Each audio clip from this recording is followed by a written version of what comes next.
Last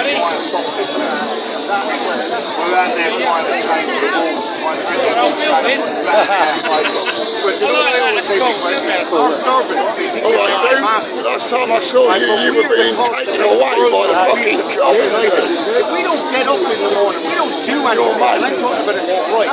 The police shuts down. We own it. We have to assert our freedoms. I'm holding with all of your, seat saying, hold on, I love the channel and all the rest. So yeah, big up, man, back here. This is got Mad Mix's dogs there. That's a good way of opening the video. So we're all down here for a friend of Jeff for many years. I've seen you on your channels and I keep on coming up. Police officers always getting into trouble with the actual police. I'm confused. But I'm confused. I need to call up 111. I think there's a police officer here. I'm too stupid. I don't know what a police officer is. So, by the way, people don't know. It's because Dave here, one of the peace officers, he was arrested for impersonating police because the woman who made the accusation was also a person who wore a similar police uniform, the cigarette police I call them, one of those twats that come up to you and go, "Did you just drop your cigarette butt? I must fine you." So even though she wears a similar police uniform and works alongside the police, she got very confused. Cool. She got very confused and couldn't understand what a police officer was. So anyway, guys, we're just I just thought I might as well start the stream now because well, why not? People are just gathering for Jeff Wyatt's memorial. So quite a well-known people. Obviously, you got Mad Mixer.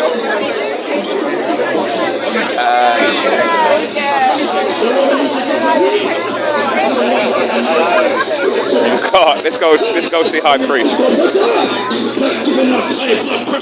This is High Priest, right? There we go. So let's destroy Babylon together. Marching in the streets cause it's revolution. Do or die right now cause it's revolution. Time's up now cause it's revolution. And the days is here cause it's revolution. Stopping in my big black boots cause it's revolution. Queens, are you ready for this revolution? Kings, are you ready for this revolution?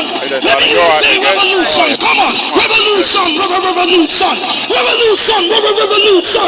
Revolution. Revolution. Revolution. Revolution. High Priest. High Priest starting off the memorial. People say, shut up. Now, before we start, we first must give thanks and praises to Atumre, Allah, Subhanahu and Elyon El Shaddai, Yahweh, Adonai, Ma'adab, Melchizedek, Al-Qadir, Musa, Set, Heru, Anu, Enki, Ma'at, Pata, Rastafari. Why do people say that our movement's crazy? We're totally sane people. To daddy, to granny, to granddad, to the ancestors, and to the Jeff, and to the Most High. Greetings, my spiritual brothers, my mental science We're not insane. and my freedom fighters. My name is the High Priest L. And we are here today in Hyde Park, Speaker's Corner, London, UK, to honor Jeff for his hero-ness and his freedom fighting, and also making sure that the wrong gets corrected. You're done wrong at our science. Now the High Priest, someone else, hopes all my freedom fighters are having a good time right now in Hyde Park. If you're having a good time in Hyde Park, let me hear you make some noise. I cannot hear you. Are you having a good time in Hyde Park? Let me make some noise. We're trying to say yeah, but I still can't hear you. I think we need to turn up. We need to turn up. No, you're right. I'm just cracking up with it. It's so loud. I saw you laughing from the side, so I said, oh, that's why I was going to come and say hello. But that's why I jiggled your tummy, because I saw you laughing. I said, I want to make it worse. Why do people say that? Why do some people say we're nutty conspiracy theory people? Yeah, I know. I don't get it. I don't get the argument. Everybody says, you know. Oh my We all god. say something that's we're not 10 out of 10, all of us. You know? Yeah, I know. But anyway, I'm gonna have a little walk around and maybe chat to some people. But wait, Matt, where? Yeah, I'll chat to you later. I'll chat to you later. Just transmitting, so. Yeah, I'll leave in a minute. We've got let's have a walk around. We've got you got Pierce there. We've got this lady here, Kira. She's arranged it. You all right? How you doing, darling? You alright? Do you want to? I'm live streaming at the moment. Do you want to say some words about Jeff? Do you mind being on camera? You alright? Yeah. You okay? Well, what do you think about Jeff then? What about today and all of that? Where you are in heaven, because we know that you are still freedom flying in heaven, and also helping us on the battle on planet Earth, because right now things are gone all over the place. Some say it's unprecedented, some say that it's end of days, some say it's time's up. Yeah, I know, it's untimely, and this is where I think he was possibly the first person ever arrested in the freedom movement as well. So it's quite fitting. It was here in Speaker's Corner. So it's quite fitting, yeah. I'm going to, thank you anyway for saying that. I'm trying to talk, but bloody high priest is like drowning me out with his stuff. I'll come back. Thank you for that. Yeah. People just have to be aware that it's killed people, it's made people get sick, and it's just a no-no to take that jab. So we're just going to refresh our memories of what it's. He's so loud that there's no point me going around talking to people at the moment because he's just so loud. So I'm just going to film him. Metal science. Don't do another song. Metal science. How you doing, man? You alright, brother? Come on. Why do people call us nuts? Metal science. Why do people call us nuts? Why do people call us nuts? Let's go. Come on. Why do people call us nuts? Let me see. Come again. Metal science. He's good, man. You know Jeff, like, he's there. High priest. But he's got this thing, right? You got to play a drinking game, yeah? With high priest, yeah? I know it, man. You got to play this drinking game. Every time he mentions meta science or high priest, you have to drink. And trust me, you get smashed. He can't stop mentioning meta science, right? It's like some sort of weird mental thing. I don't know what it is. I imagine so. I don't know. Possibly. I want to talk to other people, but it's so loud. Right? That me trying to catch other people, he's just hearing. So I might as well film him for the time being. So yeah. Let me see. Come again. Metal science. So guys, let's just start the drinking off, yeah? Every time he mentions meta science, you have to drink. You have to drink, right? Let me see. Come again. Metal science. Yeah, Let me see. Come again. Metal science. Another 2 drinks. Every song he sings, there's meta science. Now, make some noise for turning up here in solitude for Jeff Wyatt. Come on. How many people are here for Jeff Wyatt? If you're here for Jeff Wyatt, make some noise. Yeah, you're right, Sasha Blue, he is. That's what we're saying. Now the next track goes out to Jeff Wyatt.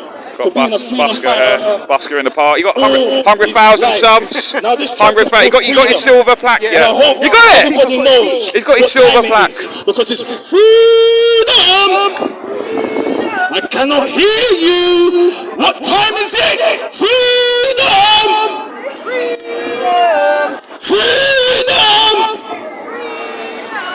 Where's our energy at? Do we need to? Okay, let's turn up now. Come on. Turn down. Who's ready to turn up? Turn down. Who's ready to turn up? I want to talk to other people. For Jeff Wyatt, let's go. Metal science. Come on. Remember, guys, he says meta science. You got a drink, right? Metal science. There's one shot. Like a runaway slave. Freedom. Like I just been paid. Freedom. Come on. Freedom. Metal science. Freedom. Come on. Freedom. Metal science. Freedom. Say it with your chest. Freedom. I'm a queen, let me hear you say freedom. All my kings, let me hear you say freedom. All my Joe brothers, let me hear you say freedom. All my sisters, let me hear you say freedom. All my brothers, let me hear you say freedom. Put your fist in the air to show that you did a high priest. And the freedom fighters are the government's worst nightmare. This new world order that is treated as unfair. Put a solution. It's a revolution. This is a freedom song, so sing along. We're a million man strong. The war is on because Babylon did us wrong. The time is now to be the television broadcaster, news that Yeah, hashtag ban last high David. priest. That's a good diet I'm on. It's called the poverty diet. I call it poverty, the diet that I'm on, yeah. And that's why I've lost so much. That's why I've lost so much weight. But I'm trying to go around chat to people, but he's so loud, high priest, that it's not, I might as well just go with him until he stops. But then there's a drinking game you have to play though. Every time he mentions Messiah, you have to drink. Because every single, he's got some. Every single day, let me hear you say freedom. Yeah, funny enough, my wood burner came the other day. Yeah, he's definitely really more small than I thought. You right, brother? There you go. That's a Jeff Wyatt t-shirt there. And the colours of libertarianism, by the way. Yellow and black. Hey then, you're right. You want to say a few words? I know it's really fucking loud. This is Dr. Niall. No, okay, go on. I'll definitely come back. Yeah, cool. Yeah, wait till it's over because it's so loud. Yeah, that's Niall McRae. Yeah, so it came today. Oh, sorry, the other day, but it's actually more smaller than I thought. So I could actually technically, have it on the counter, the kitchen counter. But I don't know, I'll sit in it like that. But I still need to think. But I don't know, I'm just like, should I keep it? But should I keep it for another van, maybe? Freedom! I already got a diesel. Freedom! You know what I mean? So, Freedom! yeah, just peace of mind. Peace of mind and stuff. Yeah. No, more peace of mind. And also, yeah, it's nice as well, but more peace of mind. Because, you know, the fucking diesel prices and shit like that. I mean, I know you've got to dry the wood and all of that. I know that, but I can do that. That's fine. So, but that's it. But my van's been all pretty much. I did a U-turn furthest I got. I've been all down Devonshire, Wales, all that sort of west area. In West Country. And but I'm gonna go up north. But then obviously because of the funeral and stuff, I did a U-turn. And I started. The furthest I got was Lichfield. So, but I plotted like a course all the way up to north where people are going to stay at people's places. Well, not stay at the place, but allow to use the like internet facilities and stuff like that. So I had all places up north. I'm going to plot another course to go into Kent, Essex, Norfolk, Skegness, and all that sort of place, just to visit people. So I know you miss me. I know you miss me. Like, I'm actually surprised you're here. I thought you would have more likely gone to Milton Keynes one, didn't you? No, I was ill though. Yeah? And also, all like what we said, we can see what's going on in this country. I know. I know. It's a virus being in love with me. It's spreadable. They can do to stop it. Or I'll make them Heard about your contagious. What? That's what I do nowadays. I go into a new town. Right? I use my kung fu skills to fight the gangs in the town. Get with a love interest. So we're just gonna play this track. And then get with her, and then I've left a little bit of myself in the town. Right? See, this is my way. So this is my. It's not Agenda 30, depopulation. My agenda's Agenda 69. Repopulation. Yeah, repopulation. Well, I'm doing my bit. This is why I'm doing this. I'm doing my bit for the Earth. I'm repopulating the planet. It's an NWO. But it's not a New World Order. It's a New World Orgy. It's a New World Orgy, baby. Agenda 69. Hell yeah, I'm ready. Let's go. I'm waiting for him to stop. I'm like, come on, man. Because we're tired of the league. Like, read the room. Read the corner. Read the speaker's corner. Do this after, not fucking during it. Yeah, people are meant to be speaking. But I'm waiting for my high priest to do it. You're damn right, Stephen West. I do make them spreadable. Hey there, mate. You right? Hey there, brother. Oh, well. Oh my nice to God. meet you, mate. I'm literally live streaming. Do you mind putting on the live stream? No, I don't mind, mate. Don't mind. I like that. This is the legendary third Earl of Lambert. The man, the myth, the legend. I can't believe it. I can't believe it. I actually can't believe I'm actually meeting you. Right? Well, I knew you was coming up there, and I've got time before I go to Chelsea, so I've come up there. I'm going up to Chelsea. You're so Lambert. It's unbelievable. Yeah. You're so South London. It's unbelievable. I was in Chelsea the other day because there was some event going on, so I feel like I live streamed it. But yeah, do you want to say any words about Jeff though? I know it's so fucking loud. Well, mate, I didn't know a lot, mate, but after listening to what you were saying and that, I just felt I wanted to come up here. That was basically it, mate, you know? Yeah. I didn't know Jeff, you know, I'd heard of him, and I obviously heard of him, but I didn't know the man, but after what you were saying about him and that, I wanted to come up here. Yeah, well thank you very much for turning up anyway. It's good. It's okay, mate. It's good that you turned up, like, you know what I mean? That's why people coming out, you know what I mean? There's a lot of people, all these people here, guys, they're all here for Jeff. These aren't just people like, you know, just a day in the park. They're here for, hey, you must say, like, High Priest almost got hit by a bike, and he's totally oblivious to it. So, but yeah, all these people are for Jeff Wyatt, so there you go.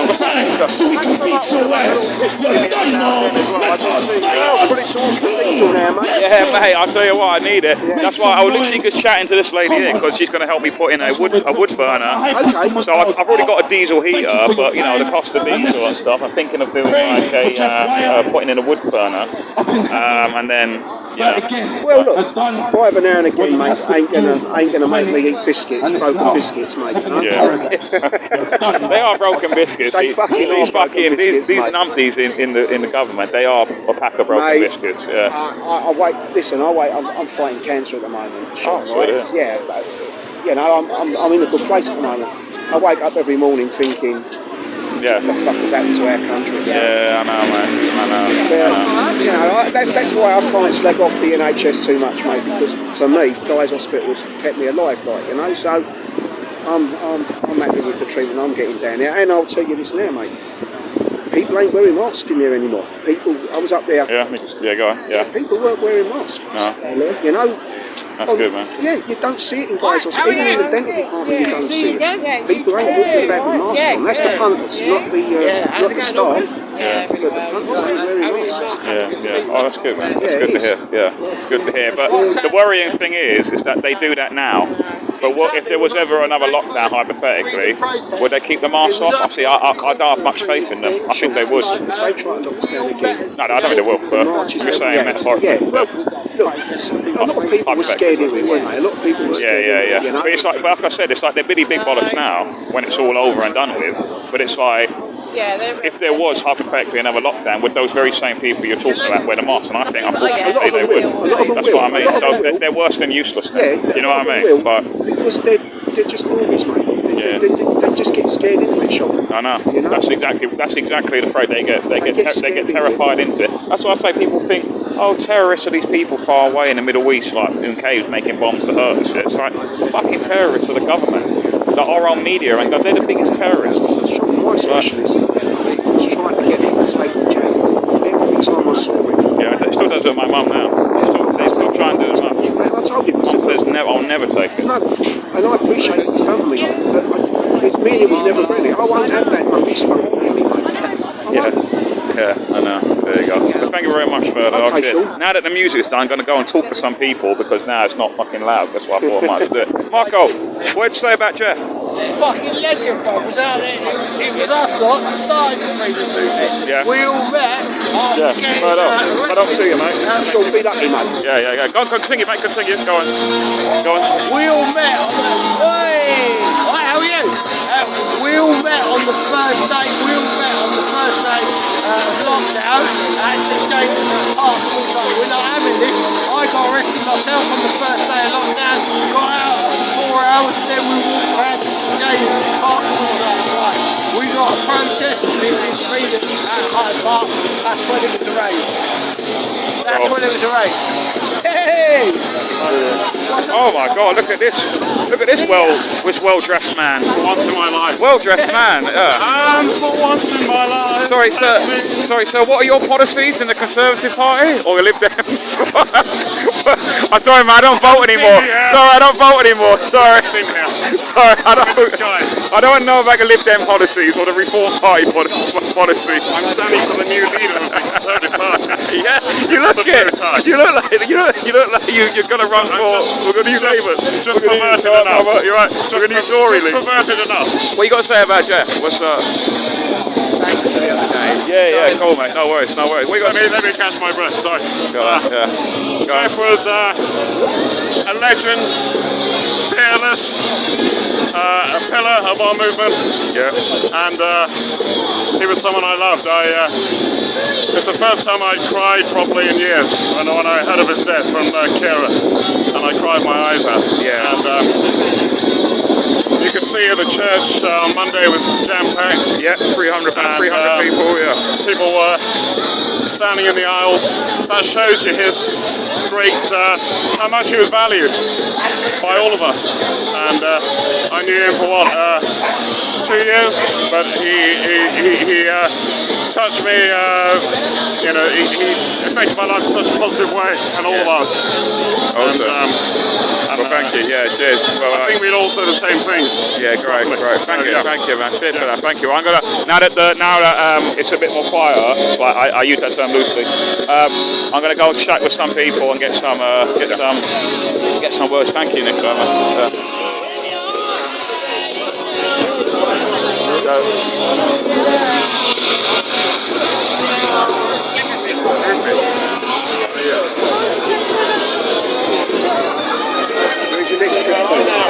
Don't know, mate. That's the glorious thing. I just sort of.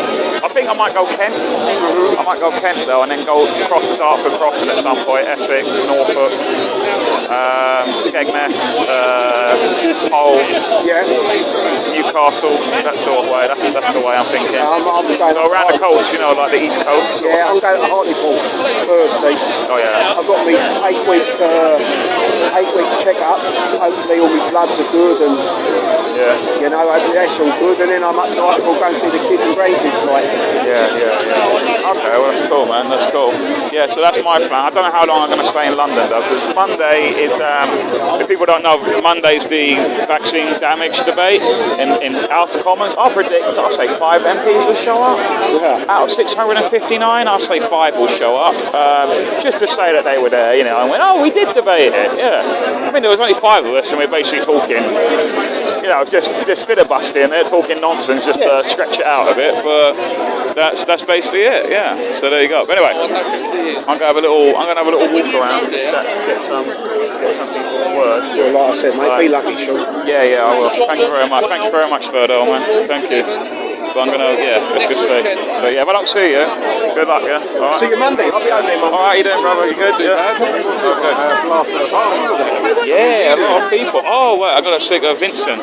Vincent, you alright? How you doing? You alright? How you doing? You good? Yeah, you good? I'm just live streaming now. What? Have you got any words to say about Jeff or anything like that? Well, he's obviously a great loss to the movement, to freedom. Yeah. We will miss him, his support and all his endeavours. We will never forget what he's done for us. Yeah. May he rest in peace. Carry on to win the war. I know. Good guy. Fantastic. I don't know whether there's going to be people speaking or whatever. I'm not 100% sure. Or maybe this is just a free fall. Yeah. And the divinity is down in Devon doing a conference. Oh, is she? Right. Yeah. Everybody apologise. She's under the weather.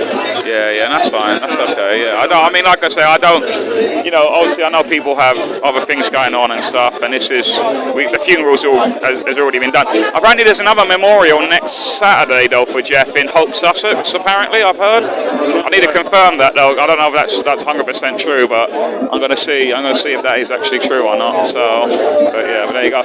You want to say a few words? I'll say a few words. Go on. But before I do, do you know what the score is today? I don't know. I thought there was going to be people giving. We got that this or Maybe they're just waiting for someone to do the first. Do you know Kara? Yeah. Kara McKellar. Yeah.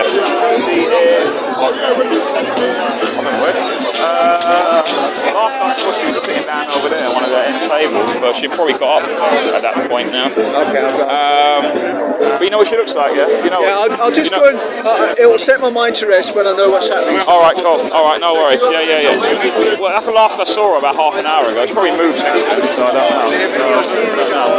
How you doing? You okay? Yeah. They come in smash the ball out here again. Yeah. All right. How was the fun day?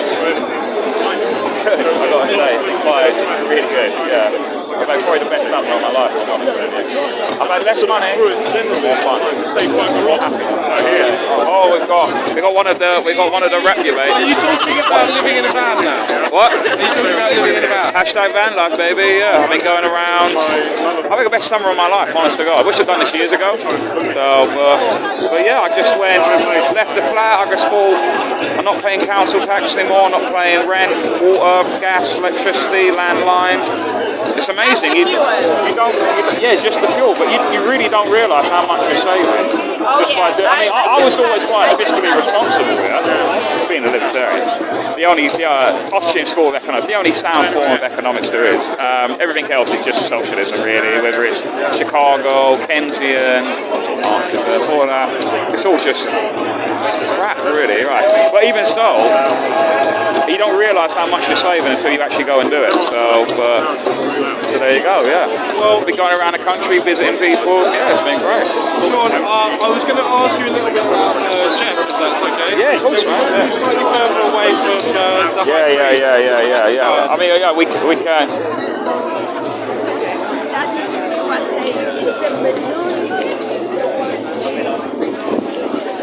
Sorry, the meta science is just a bit loud today. The meta science is always powerful, and also you got to do a drinking game. Every time he says meta science, you have to drink.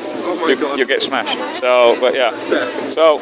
Yeah, tell us about Jeff, how you met him. Jeff, great guy. I met him long ago in the before time, BC, before COVID. At the time, I was standing for election. There was a parliamentary by-election, 2018, Lewisham East. It's also the first day I also met David Kerr, and he stood for UKIP as a candidate. I stood for the Libertarian Party.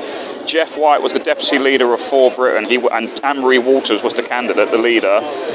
But he was deputy lead. He was there supporting her, and we all met. Me, David, and Jeff met all on the same day.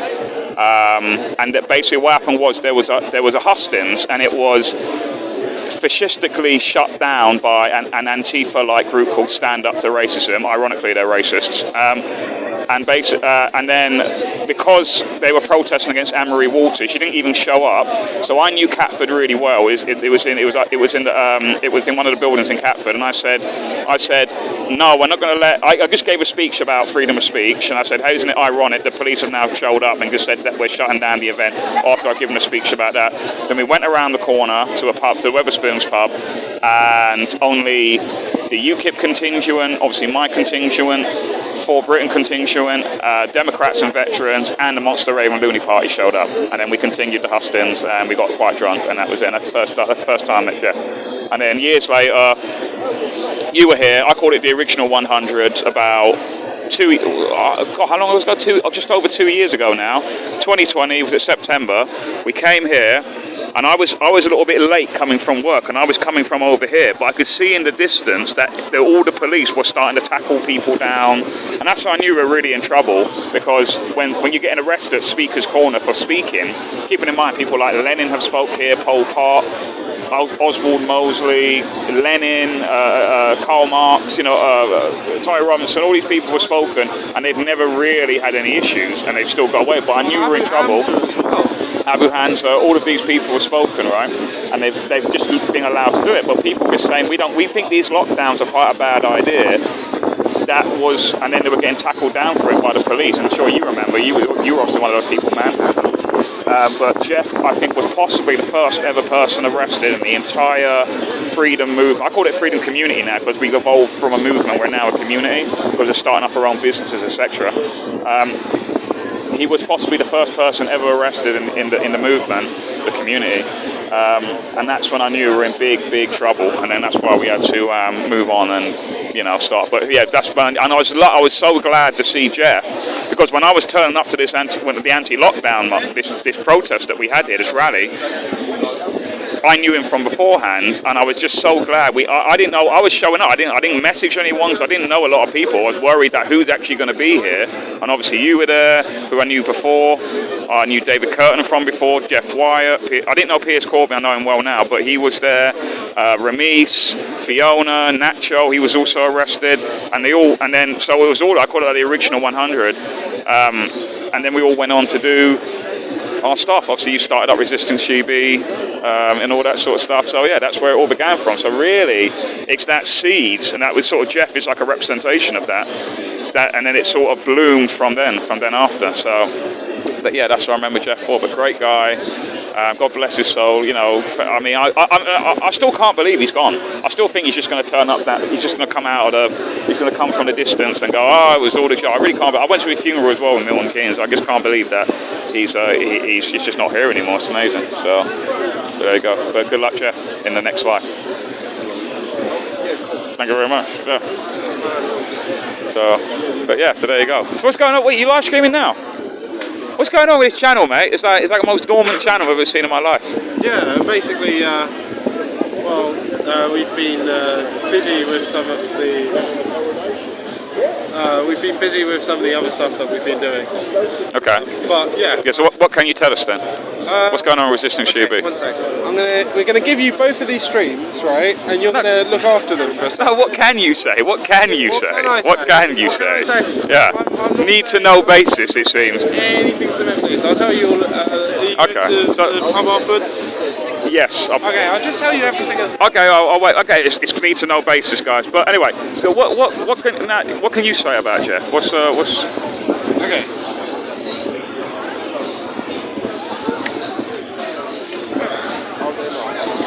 Right. Are you getting the right angle on? No, I don't know. I can't see the. Aha! Yes, that's it. Yeah. Okay. Is that right? Yep, that's perfect. Now you've got to triangulate between the 3 cameras. Yeah. Go on, don't worry. Well, okay. So I met Jeff. It must have been either 2016 or 2017 when they began to sell out our vote to be an independent country, to leave the EU dictatorship and to run our own country, control our borders, control our money and everything like that. I remember that. I remember that day when the vote came in and everyone was, singing and dancing, and we had champagne and everyone was celebrating. I remember literally that day out campaigning, putting the leaflets in, saying, no, we've got to get out, we've got to have our freedom, this is what millions of people died for. Yeah. And there was this fear, you get to the end of it and suddenly you just have this moment of, okay, well, what if we lose? If we lose, that's it, our democracy is gone. And we all had this sort of moment of, oh no. And then we won. But then you saw the government and you saw the corrupt people in the state just say, okay, well, you voted wrong. Well, yes, you voted leave, but what does leave mean? It's like, maybe if we had a thing like a dictionary or something, then we could work it out. And they just completely patronised people. They called us scum, they called us bigots, they called us racists, they called us idiots, they called us uneducated, they said we're peasants, they said we're working class, they said we were deplorable. Why? Because we wanted to have our freedom, because we wanted to control our own country. More than that, just control our own lives. And so I went down outside the carriage gate outside Parliament, and I had my sign from Vote Leave, and I edited it, because loads of people did that, and I stuck on we, and it said vote, and I stuck on a D, voted leave, right, and it was all wonky and everything, because the sign is already made up. And I met Jeff down there, and Jeff was saying, look at our history, and he was always talking about the Magna Carta, he was always talking about our freedoms and our fundamental rights. He was saying, what they're doing is unconstitutional. You know, not only should we not have been taken into this project in the first place, but we never should have, you know, the idea that we vote to leave, right? You've got the biggest vote in the whole of British history, and they don't let us leave. It's pure corruption. And I remember his spirit then, and he was one of the great people. He'd come down and he really put in effort, and he was just lovely. It was lovely to be around, and we built a community. It was where I met people like Eleanor and Marco, and you know, these are people that I've known for 5 years now. And it's weird because those are the people who, when this whole lockdown thing started, you know, those are the people I started talking to. And actually, funnily, when this started, there were a few people in the Brexit groups who went, "Oh no, we must obey and conform." And I was just like, no, this is nonsense, in the little WhatsApp groups that we had. And Jeff came out, and Jeff was like, no, this is all nonsense, this is ridiculous, we can't be having it. Oh, shit's given. And then, we started speaking more and more. And, coming out and seeing him. And when I started off Resistance GB, there were two groups that I really, I had to, pass on the videos, because it's all word of mouth. We didn't have money for advertising. So those were the Brexit groups, and those were Julian Assange groups, and it was people like Jeff talking about what we were doing, talking about what we were showing, sharing it out, that helped us, report to hundreds of thousands or millions of people what's been going on here. And it just amazes me. He was just an average bloke from Milton Keynes, and he always said. Well, I would say average. I mean, he was a GP Cup race car winner. You know what I mean? He was a top guy. He was quite an extraordinary guy even before the Brexit stuff. I know, but he comes from Milton Keynes, for God's sake, And he said, "Look, I'm just a normal man." He was just a normal man who wanted to live his life, and the government kept getting in his way. And it's seeing people like him fighting back that gives us inspiration to fight back as well. I don't think I could have gone through all of this and kept reporting on everything that was going on without seeing people like Jeff and Piers getting harassed and bundled into vans, because I know that if they can do it, then I can do it. And England expects every man to do his duty. Exactly. I agree. But the great guy. Sorry, I've probably gone on too long. No. I'm used to you rambling, Will. Go. I go to my happy place whenever you talk. Well, maybe we should. And one thing that you might not know. Go on. Is Owen messaged me, right? And, funny, people are mentioning him in the chat. Apparently, Len Lewup says Owen works for Channel 4 now. I don't think so, but go on. Owen messaged Got to be a joke, And he actually, he goes cycling. He actually cycled and he went past Salisbury Cathedral. Right? That's right, I I've seen this. I know what you're talking about. But do explain that. He went into Salisbury Cathedral, and they've got a copy of the Magna Carta. That's right, And there's a big display there. And guess who's on the display talking about the Magna Carta? Jeff Wyatt. I know. Wyatt. That's the nearest thing. That's like synchronicity, sort of destiny, universe sort of stuff, right? That's the nearest thing we'll ever have to a statue being made about it. You know that, right? Because all of this, the way that it's going, history's going to be totally rewritten. They don't even acknowledge that we had like 1 million people, at least 1 million. I'll say it's the biggest march in UK history. It's not the Iraq one. I reckon we are the biggest march, right? But the history books right now don't say anything about, a couple of thousand people stand up. That's what they say, don't they? But that's the nearest thing we're ever going to get to immortalisation in terms of statue and stuff like that. The fact that he's got his photograph. I mean, I hope I'm wrong. Don't get me wrong. I hope for the best, right? But that right now he is immortalised next to the Magna Carta, the thing that he loved. I mean, that's quite deep. You know what I mean? That's quite like sort of like the universe has planned that. That he loved the Magna Carta, and then by sheer chance in a way, his photograph is next to the Magna Carta in Salisbury. I mean, that's insane when you think about it. What are the odds? He would have wanted. Yeah. What are the odds of that happening? Like, you know what I mean? That's just like. It's like the universe has or something has prepared that to, a higher power has like made that occur. It's just crazy that's what's happened, but there you go. So I don't know. So anyway, I'm going to leave it at that because people want me to go walk around. The sick of you, Will. They're sick of you, yeah? Okay. but I'm going to go have a chat with people. Thank you very much for saying some kind words, but thanks very much. I'm going to have a little chat. I'm going to go around. Cheers. Like that. Hi guys, you alright? What's this? Yo! Alright, sex face? Sexy. Yeah. Extra sexy. What's this sign you're hanging? What's this? This is Jeff's original. Yeah? These should be put in the art gallery. Exactly, man. And these are family 11. What you want to say about Jeff? You got any words to say about Jeff? Well, there you go. I smile when I think of Jeff. That's what happened. He was saucy and naughty and a laugh. And, You do like saucy and naughty.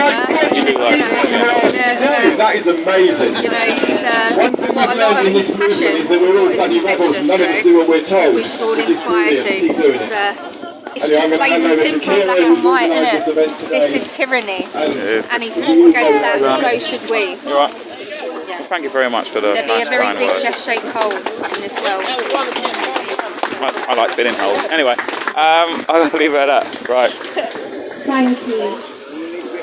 Good afternoon, everyone. My name, for those of you that don't know me, is Kara McCallum. And like so many of you here today, I was a friend of Jeff Wyatt. I'd like to welcome you, and especially those that have travelled a great distance to be here and to stand in Hyde Park on this autumn's day.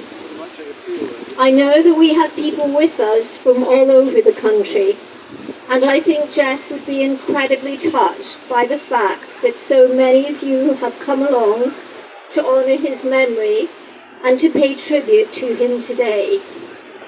I'd like to thank the people that are live streaming this memorial and would take this opportunity to welcome those who could not attend today in person, but who will be watching online.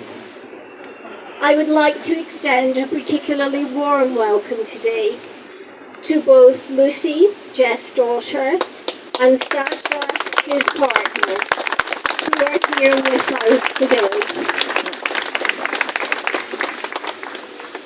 When I set about organising this very simple memorial to Jeff, it seemed only right somehow to be here at Speaker's Corner in Hyde Park, where the freedom movement essentially began, what seems almost like a lifetime ago, and where Jeff had the rather dubious honour of being only the second person in the country to be arrested under the egregious coronavirus regulations 2020.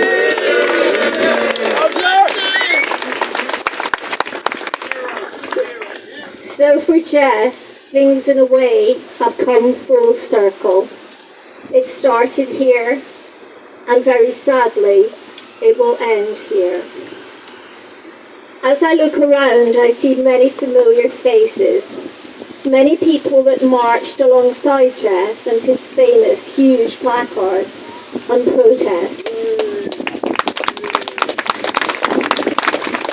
Many people that stood shoulder to shoulder with Jeff as they were attacked by the police, acting as thuggish agents of the state instead of protectors of the people.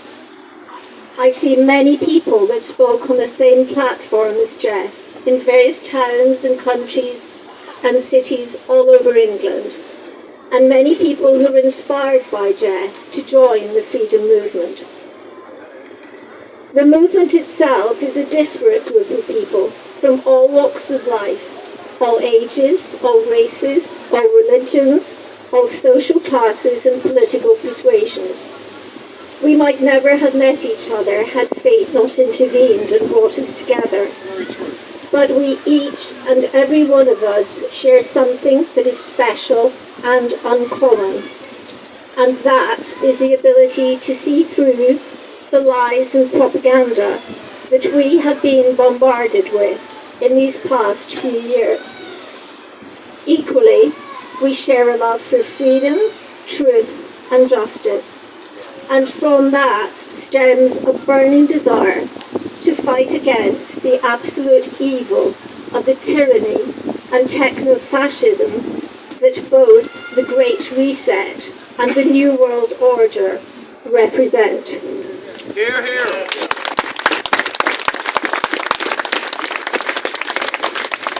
The bonds that we share are strong and have been forged in a very short time, even if we don't always agree about everything.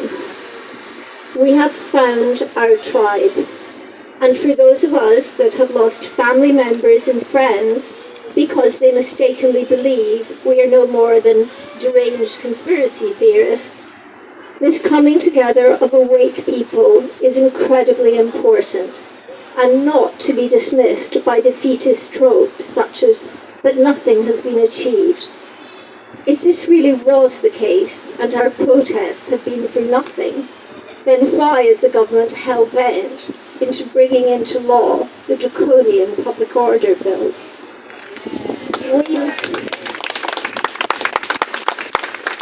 We may not have achieved all we would have wanted to, but what we have done at the very least is to have brought like-minded people together and given them a voice.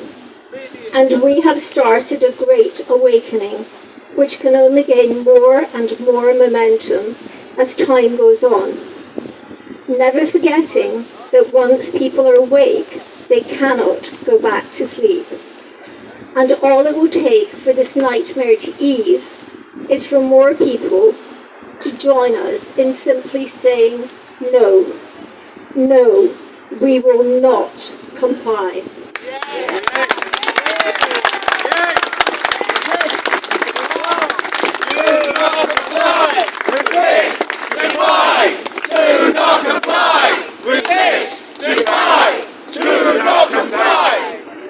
Thank you. Jeff was a unifying force, and it would mean a great deal to him that today there are people here representing many different parts of the resistance movement.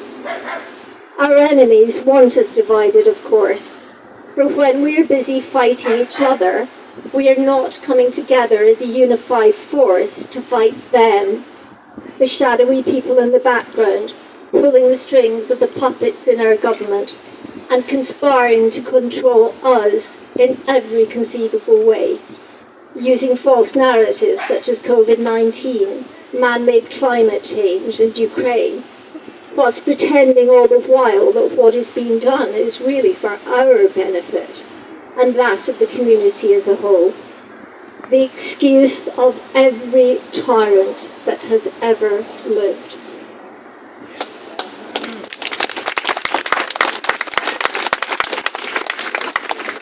Jeff and I talked about how a life enslaved in the totalitarian dystopia the so-called elites have planned for us is a life simply not worth living, and that come what may, we would fight to the end on the basis that we would rather, both literally and metaphorically, die on our feet rather than live on our knees.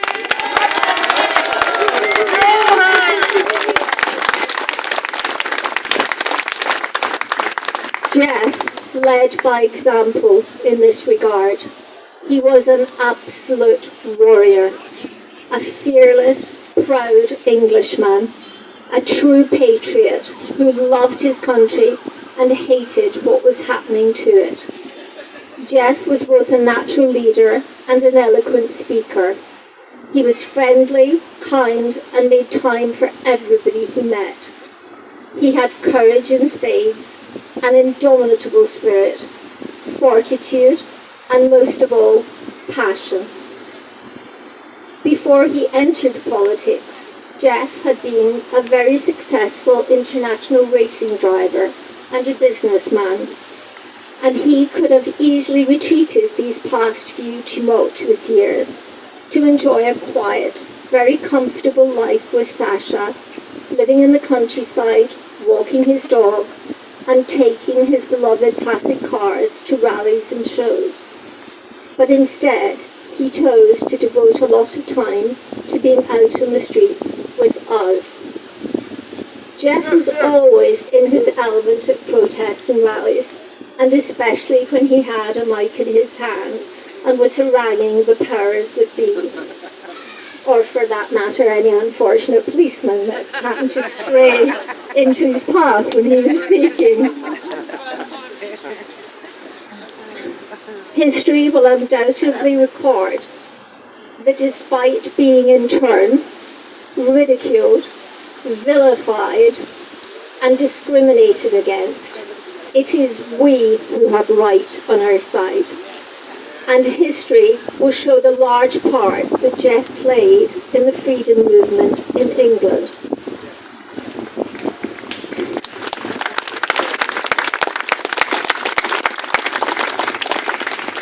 Jeff's very sudden, untimely, and I believe entirely preventable death at the hands of the NHS has devastated many of us on a personal level, and his death will also leave a huge void in the movement as a whole. Jeff was very much a force of nature, certainly never short of an opinion or two, and had so much more life to live and so much more to do. And the fact that his time with us was cut so very short is indeed a tragedy. But I believe that Jeff's spirit will live on in the movement. Yes! And I, for one, will miss him more than I can say. In the short time we knew each other, Jeff became like a big brother to me. We teased each other mercilessly. We didn't agree on everything, but we always had each other's backs. I will never forget his friendship and support, or the role he played in fighting for freedom and against tyranny. Surely the best tribute we can ever make to Jeff is to vow to continue the fight in his honour and to push on.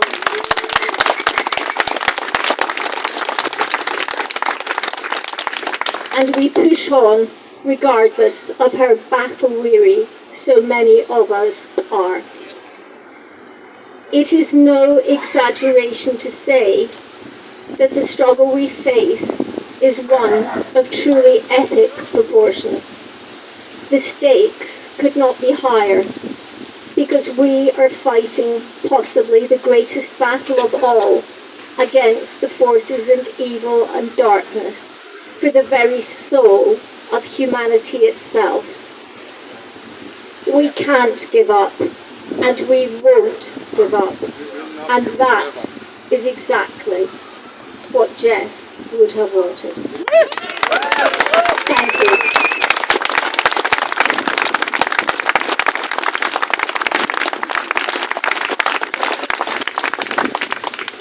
Thank you very much.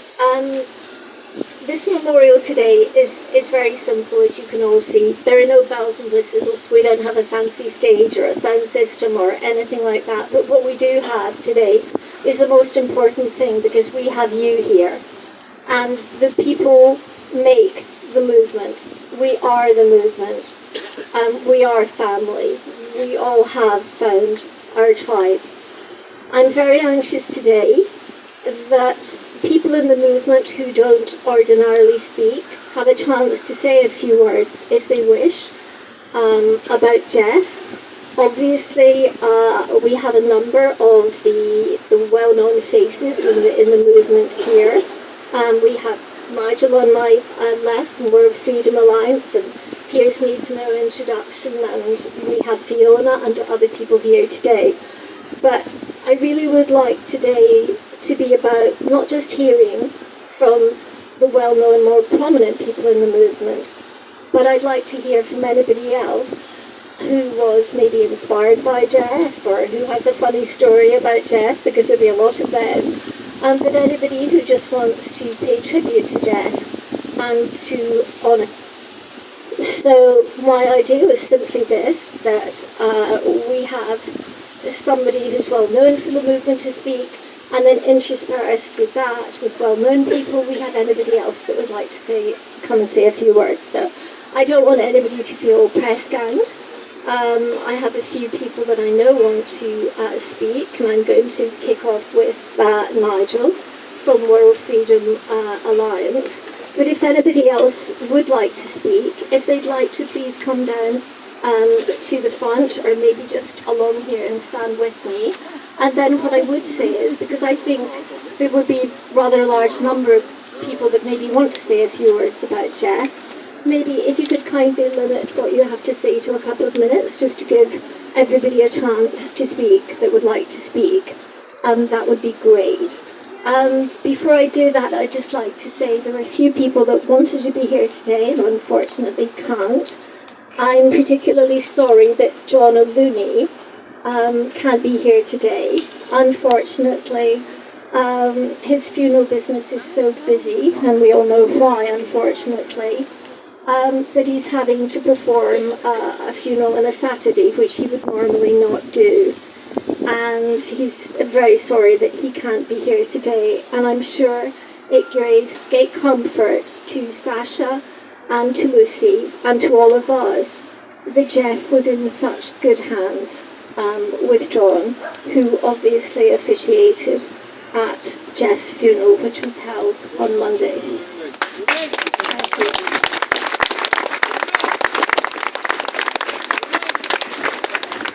I've also had apologies from Kate Shamrani, who would have liked to have been here today, but unfortunately is unwell. So I think without further ado, I'm going to pass the microphone over with great relief. This is my first bit of public speaking. And I did this for Jeff. Jeff actually asked me to take the mic on many occasions and talk about my work, and in particular the fact that, along with a colleague, Melinda Main, I took a case to the International Criminal Court last year against the government and all its advisors for genocide, crimes against humanity, and breaches of all the Nuremberg codes. And I never did actually take the mic or give speeches, traumatised as I had been by the fact that when I was a very young child and was a brownie, I was asked to read the lesson in the church, which was a great honour. My mother was very chuffed that her daughter was going to be reading the lesson in the church. I memorised a lot of the piece, but not all of it. Got up, was called, went up, climbed up to the pulpit, peered over the top, only to find the vicar had forgotten to leave the Bible with the bookmark in the right place.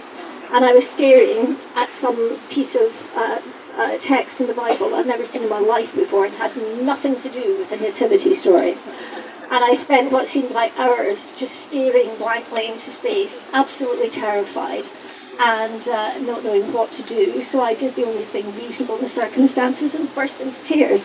So anyway, that was the beginning and that was the end of my public speaking until now. So I think if Jeff was here, well, if he was looking down, he'd probably be thinking, bloody hell, Claire, did I really have to die before you took the mic?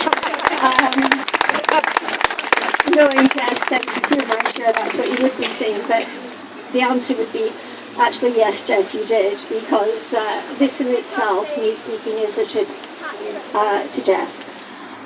So, having said without further ado and then waffled, I'm now going to pass the mic to Nigel.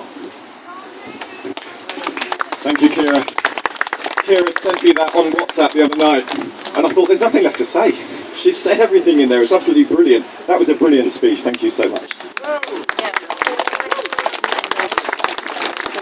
Now, I would have said that I was an osteopath last week, but I'm not an osteopath anymore. I'm not allowed to call myself an osteopath. I came off the register.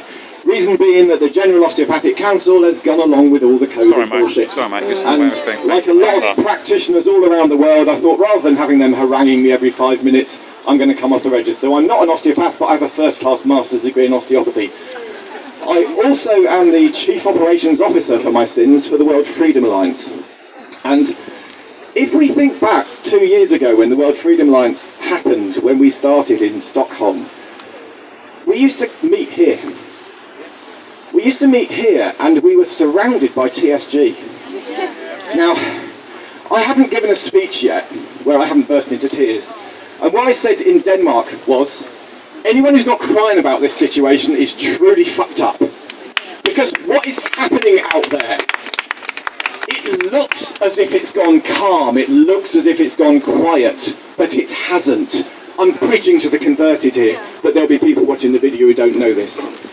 It looks as if things have gone quiet because people aren't wearing so many masks. There are not TSG watching us, but they're watching us, don't you worry. They'll be watching us on cameras, they'll be watching us on our phones. They want to know what we're doing. I was listening to the James Corbett report the other day, and he was saying, and I trust James Corbett because he researches everything. He was saying that they had planned lockdown to last till 2030. Now this bit's going to make me cry because the reason they didn't do that, the reason they didn't do that is because of you. The reason they didn't do that is because the biggest march I was on here in London had 2 million people on it. Oh, sorry, I got that wrong. The BBC said it was 30,000. There were 2 million people marching through London, and it scared the shit out of them. So, anyone who says what we're doing is not working is lying. What we're doing is scaring the hell out of them. Now, one of the iconic moments for me was when I went into the Murderers pub in Norwich with a little Crammer crew around me. It was a big setup, obviously. And I said, can I come in? They said, of course you can. I said, I'm not vaccinated. And then we had a bit of an argument. Jeff saw that video, and so did lots of other people around the world, and said, can I come to Norwich? We need a protest. Piers came as well. So the three of us did a protest at the Murderers pub. The Murderers wanted you to go in with a vaccine. It is the name of the pub. You couldn't make these things up, could you? Now, you have to have a vaccine still. You had to then have a vaccine certificate to go into the Murderers. I am not an osteopath, but I do osteopathy. The universe. And my patient was telling me last week, her daughter works in the children's ward. This is going to make me cry too. They have never known so many sick babies. That's completely true. They have never known so many sick babies in hospital. They're dying, they're getting illnesses, and why was Jeff out on the streets with his loudspeaker making a tit of himself? Because of those kids. He wanted to save those kids. He wanted to protect our freedom.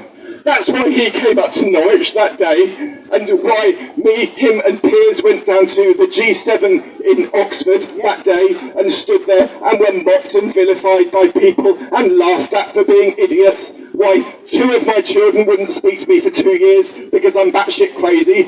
I'm not batshit crazy, and nor was Jeff. We just knew what was going to happen. Now, we ain't seen nothing yet. People still think it's about COVID and vaccines. That was step 1. We've now got the war in Ukraine. We're likely to have a war between China and Taiwan. We're likely to have central bank digital currencies which are going to track everything you do. A guy was right to pick me up just now here. They're not accepting cash in this bureau. I needed a cup of coffee. I've travelled down from Norwich, so I bought one with my credit card. We shouldn't be doing that. We must stop supporting businesses that don't support cash. We must come off YouTube and Facebook. I had thousands of whatever they are, supporters on Facebook. I stopped using Facebook. They were banning me, I banned them. I banned YouTube. So people are often saying to me, well, Dolores Cable, she's not doing anything anymore. That woman's indomitable, she's like Jeff. But she's been banned from YouTube, banned from Facebook, so we can't get the stuff out there. Get on Telegram, because you'll see the stuff on there. Jeff Wyatt is why I'm here. The reason I'm here for Jeff Wyatt, and this is a beautiful story, I was walking through Norwich after the Murderers rally, and one of my friends, socialist worker, she was sat at a little stool, and she said, Nigel, I saw you with that guy Jeff Wyatt. I said, yeah. She said, no, she didn't actually say that. No, she said, why did you take a stand with that awful right-wing fascist man? And I said, you can't call Piers Corbyn a right-wing fascist. I don't know if she laughed or not because she's wearing a bloody mask. So this socialist worker was confronting me over being on a platform with Jeff, and I just looked at her and said, he knows more about freedom than you do, and I'm afraid we're not friends anymore. And that's happened with most of my friends. All up in shock. I think Jeff probably had the same thing. We lost our friends, and in my case, lost half of my family who will not speak to Mad Uncle Nigel or Mad Daddy, but I'm not going to stop. Kira said it. We're not going to stop. One of the things I've said in all my speeches, during lockdown, when everyone was saying you can't travel, I travelled to Stockholm a couple of times, I travelled to Copenhagen a couple of times, travelled to Berlin, and in every speech I said this: I have some bad news for you. You are going to die. We are all going to die. We get to choose whether we die as a sheep or whether we die as a lion. Jeff Wyatt died a lion. Thank you.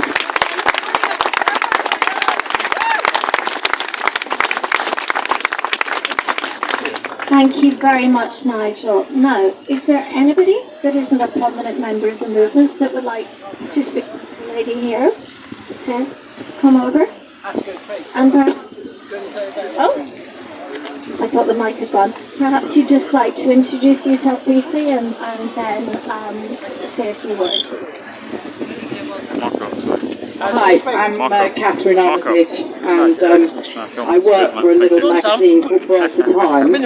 I met Jeff on the first day of January in 2021, and he was moving wood in the car park at Nash, and I asked him if he'd had a good Christmas, and he said he'd had the most challenging Christmas of his life, and things were very upsetting for him, he said. And I thought to myself, boy, this man is brave. He has the bravery to say what I couldn't admit to myself, that Christmas was highly depressing that year. And I echo Nigel's feelings that I cry every day, and every day I laugh as well. And on my way down here, I cried for Jeff. And in the night, I woke up and I cried for every single person that I feel I've ever. Oh, crap.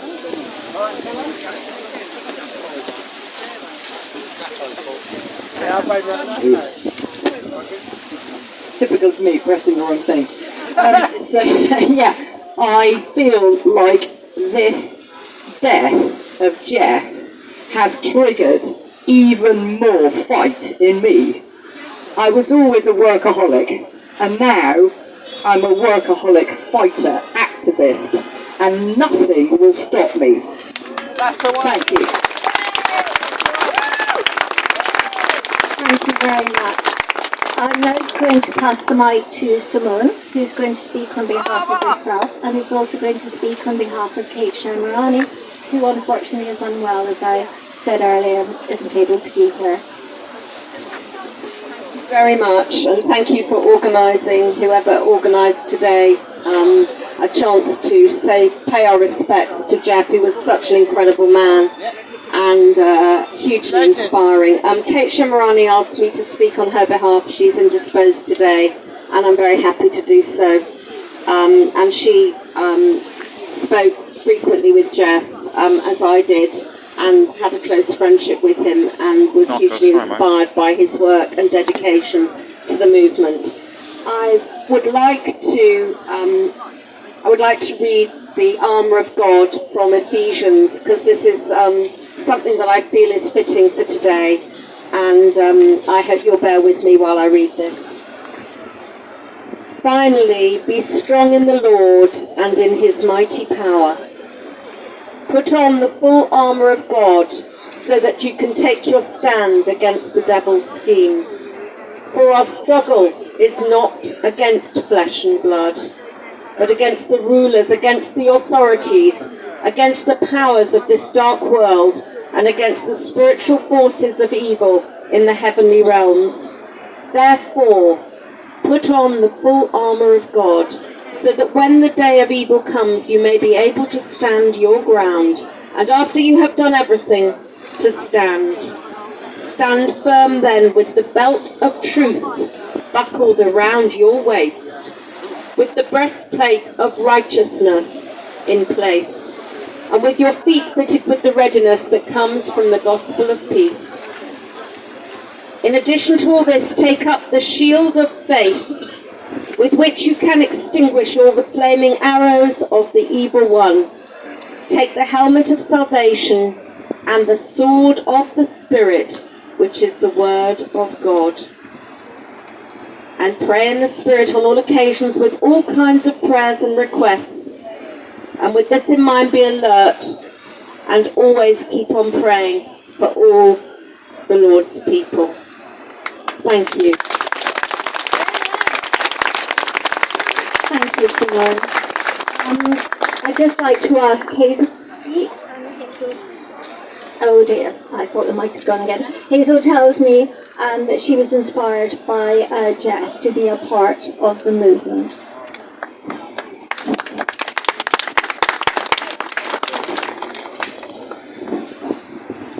Hi.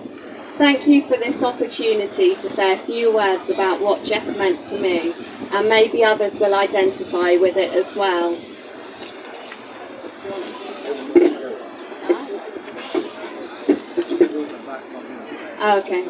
Okay. I can't claim to have been a good friend of Jeff's or to have had many conversations with him, as I only know him in the context of marches and protests. But to me, he was a central figure of the freedom movement already by the time I joined. I know now from day one. I also now know of his love of motor racing and that he carried on enjoying his life despite being acutely aware of what is happening, which to the likes of me is terrifying and is a lesson to us all. Be like Jeff and enjoy life as much as possible. Do what you are passionate about until your last day, as he did. Being terrified was not Jeff, though, from what I saw. He was also he was always a strong, steady figure, always composed. He was the man you could look to through the crowd to give you confidence to stand your ground. If I had ever seen Jeff look so much as anxious, he would have said to me, and others I'm sure, that the situation was the worst it could be, but I never saw that from him. I remember Jeff telling of when he was trapped with the rest of the protest crowd on one that got particularly nasty in Kensington. The police blocked the exit from the tube station at the top of the stairs, and a crush situation started to happen as people unknowingly pushed to get out. I would have been terrified again, and Jeff described a woman in front of him who was very afraid, so he put his arms around her and stood to protect her with his big frame from the crush behind. He was the type of man you would have wanted to be around in a crisis. Indeed, from a distance, Jeff was a bit like a father figure in the movement. Others would call it leadership. I was with Jeff on the last protest he attended, and that is why it was such a shock, because he was so strong and healthy, and it was less than a week before his passing. He gave a couple of great speeches, including an anecdote that made us all laugh about when he was queuing one time for a piece of cake. He got the feeling that they were going to refuse his cash payment, so he began to eat the cake as he waited in the queue. Upon reaching the front, he offered his cash, only to be proved right that they would only take card payment. He found it very funny when they took the half-eaten piece of cake off of him.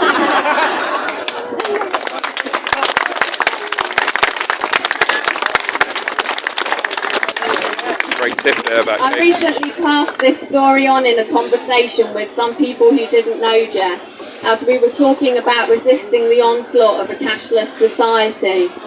So you could say he is a legend, as no doubt his anecdotes and stories will live on. He will not be forgotten. One of the only pictures I have of me on protest is with Jeff on one of his hard-hitting placards. So to me he is a symbol of this time in history and the struggle against tyranny. I remember Jeff as being dignified, well-respected and fearless. I recognise that the greatest loss is to Jeff's family. I can only imagine it to be overwhelming and devastating for them, and my heart goes out to them because it was such a shock as well. To people like myself and the freedom movement, he is a great loss and leaves a massive hole. Thank you and rest in peace, Jeff.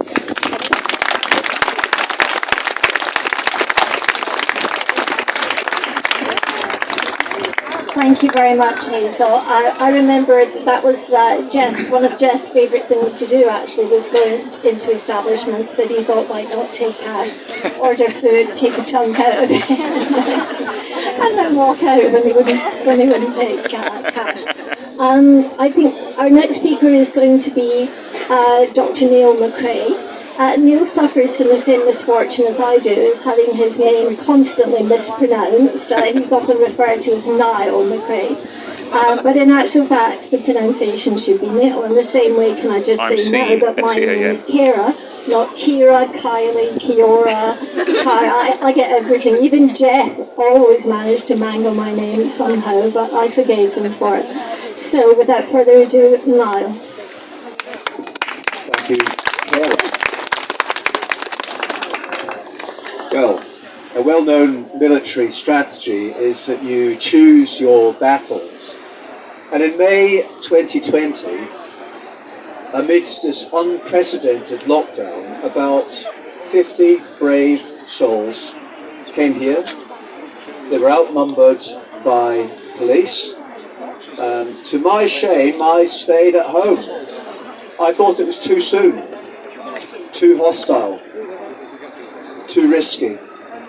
But Jeff Wyatt, my good friend, had the courage and commitment, and he was undeterred. And I watched the live stream. I think it was Resistance GB, and I think we should give a round of applause to all the YouTubers, Will, Cesar, Simon, who recorded our movement, which otherwise was ignored and later vilified by the mainstream media. And so I watched Jeff with his famous placard, Freedom Over Fear. I think somebody's got a copy of it, there it is. Targeted by Metropolitan Police officers. He was arrested and taken away in a van. And of course, many of us have also been arrested, or have been fined, or have been intimidated in some way by the police over the last 2.5 years. And we wear it as a badge of honour.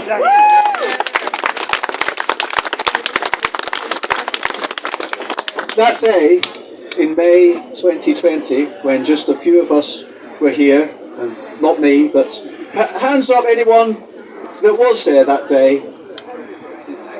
Here you are. What, you mean you haven't all died of COVID yet?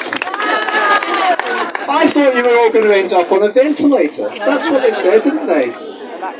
Right, well, glad. Anyway, Speaker's Corner, as we all know, is world famous as the sanctuary of free speech. But the tyrants in government tried to shut it down. This was where, in May 2020, when the Great Reset first met the Great Resist. The police were sent in to stop us. The TSG thugs beating people up. Randomly attacking people. Women, typically, grabbing people, forcing their face onto the ground. Now, where are the police today? Where are they? It's a shame they're not here, because I wanted to ask them some questions. I wanted to ask them why Jeff Wyatt was arrested in May 2020, why some people here were dragged onto the ground and had police sitting on top of them, doing something not far removed from what happened to George Floyd in America. Why was that policing happening just 2 or 3 weeks after Jeff was arrested and Piers was arrested here at Speaker's Corner? Black Lives Matter protests, facilitated by the police, encouraged by the authorities. They're having a laugh, aren't they? And now you see the same, of course, with these Extinction Rebellion. Just say, oh, these people are on the side of the establishment. Yeah, definitely. Useful idiots. Now, I want to end with where we go from here, how we continue Jeff's work. But firstly, can I just tell you a little anecdote that September there was going to be a rejoin the EU rally. In fact, and it was postponed because of the Queen's death. But Jeff and I were planning a counter-protest, and it was going to be, we were just going to stand there with some banners in a strategic position and a silent message, and the biggest banner was going to say, EU equals mandatory injections. Is that your ode to joy? And other ones saying things, for example, like, Waitrose must be quiet today. Of course, we didn't get the chance to do that, but I think I should tell you that after planning this, there was only going to be a small number of us. We're going to keep it tight. And about 2 or 3 days before it was cancelled, Jeff was already wanting to amend the plans. He was saying, no, look, I think we should be marching in front of them with our banner. And before long, we're going to block the bloody road. Can you imagine Jeff staying quiet at a rally? No, you can't. But Jeff's work must go on. And I think it's the 19th of November is the next big rally, is that right? Well, we've got to make sure it's a big rally. And we need to beware. We need to beware because for the last 2.5 years, we've had these streets to ourselves, protesting against the COVID regime. We need to beware because there are protests already going on all around Europe, and those protests are a quite awkward mixture of people, and we're going to face the same problem here. We're going to face this on the 19th of November. There are people who want to change this into some divide and rule, leftist, anti-Tory. I've got no time for any politicians, by the way. I'm sure you don't do that. So we mustn't let the Socialist Worker Party take prominence in our rallies. We mustn't let Antifa take our movement where we don't want it to go. We stand for the very opposite of the things that they stand for. We stand for freedom of speech. We stand for democracy. And we stand for all the things that were in the old normal that we liked. And I think we've realised over the last 2.5 years that there were things in the old normal that weren't right. And I think that COVID was not something that just came, the tyranny that came with COVID didn't happen overnight. This was primed over a long period of time. What we've got to do is stay united, not fall for the divide and rule tactics. And Jeff was one of the first people in our movement to say, all this left versus right thing, it's all crap. Yep. It's all to keep us under control. Yep. And if you see people making this all about being an anti-Tory thing and supporting some other political party, no, we don't want to stand with them. We want to unite, but we also need to beware. We also need to make sure that our rallies stay about freedom and about humanity, and with with a very sad loss that we're here commemorating today, that of Jeff Wyatt, an inspirational leader, and let's take his work forward. Jeff Wyatt, a 21st century hero.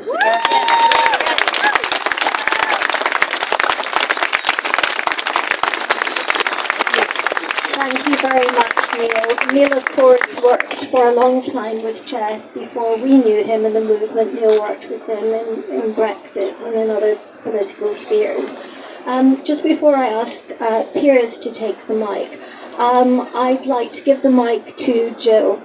Jill was a very, very close friend of Jeff's, and Jill travelled with Jeff up and down the country to various rallies and spent a lot of time with Jeff.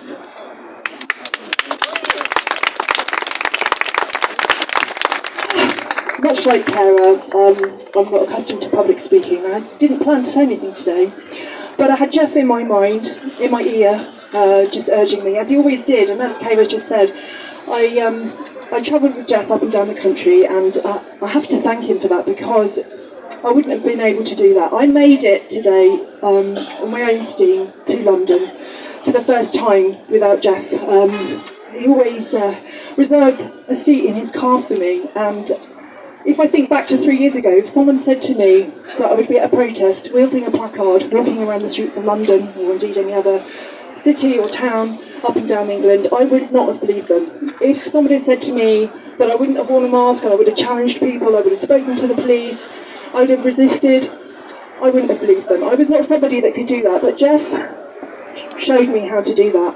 Courage leads to courage, right? And that's what he did for me. And I just want to tell you one story about one of the marches that we went on. It was one of the really big London marches, and we'd arrived and there was just a sea of people, and the atmosphere is always amazing. I think you all agree that everyone is on a high, we're all united, fighting for the same thing. And I remember walking along with Jeff, carrying the placard, with all the horns going and everybody yelling and the halos going off, and he said to me, "Isn't this amazing?" He said, "Oh my God, isn't this amazing? This is what it's all about." And then he turned to me, and I'm walking down here towards Speaker's Corner, and he turned to me and said, "There's just one thing missing, and that's Sasha and Lucy." So, I'm getting all emotional now, because it's so amazing that they're both here today. To see what Jeff, who's just such his partner, is doing, and how he inspired people like me, who don't like confrontation, to stand up for your rights and for your freedom. So thank you, Jeff. I owe you, and I'm never going to be the same person again. Thank you. Thank you, Jill, for these very heartfelt words. I'm now going to pass the mic over to Piers, with some trepidation, I might say. But Piers has promised me he'll just restrict this part of things just to talking about Jeff. Yes. So what Jeff would have wanted me to talk about? Well, fantastic you're all here. This is a brilliant thing for Jeff. But it's not the end for Jeff. Every 16th of September, every year, we'll have unity rallies in the name of Jeff. That was the day he died. Jeff Wyatt died on the 16th of September. So, how did I get to know a right-wing businessman from Milton Keynes? Well, the answer is, here, on the 16th of May, this year, I was arrested, and namely he was arrested shortly afterwards, and we know what followed. Millions eventually marched, including you, and the point is, had we not stood up then and you not marched, we wouldn't be here now. Jeff was an amazing campaigner and a unifying force. Right at the start, I talked to him, and although we had, differences, we agreed. All these left and right divisions are complete nonsense, and the Labour, Tory, Lib Dem, Greens, and the fake Labour left opposition, some of whom are more Starmer than Starmer, must all be thrown out. They are completely useless. All they do is follow each other. And Jeff, of course, was a unifying force. And, well, another thing that united him and I should mention this, was that he liked fast cars. And I have a Vauxhall Cavalier, which currently owes £17,000 to Sadiq Khan and his cronies. And I'm happy to report that it will reach 108 miles an hour. And for the police listening, I wasn't driving, Governor. Right, well, back to the unifying force. Jeff would not suffer fools gladly, and neither do I. But it was very important that when people were engaged, he would engage with them. And recognise that if people were wrong before and changed their minds and joined the movement now, they must be welcomed 100% whatever they thought in the past. And I know another thing he would say is that we have very many differences within the movement, and we're not actually like-minded, we're like-purposed essentially, but all the different groups, and I'm one of them, you know, lettheuklive.com and so forth, stopnewnormal.net, but we may march separately, but when the chips are down against the New World tyranny, we strike together!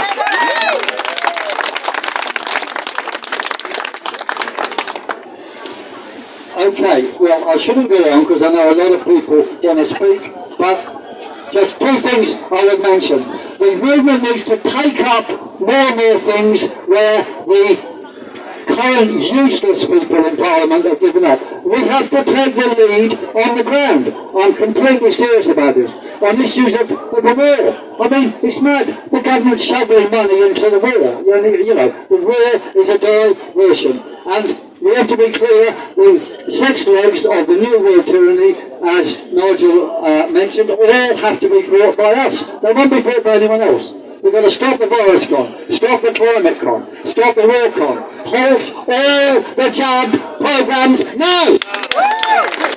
Take down 5G and refuse all digital ID and keep cash.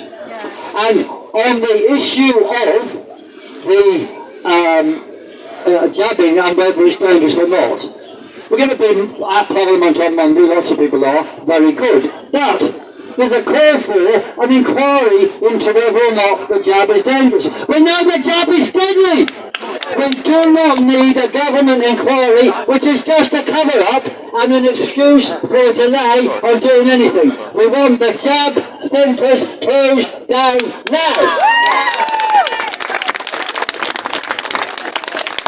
So I think I will end on that and say the way forward has to be what Jeff would have wanted, a great sort of federal movement around common, very basic demands, and people have their own ideas within that. Doesn't matter, as long as we, as I said, strike together.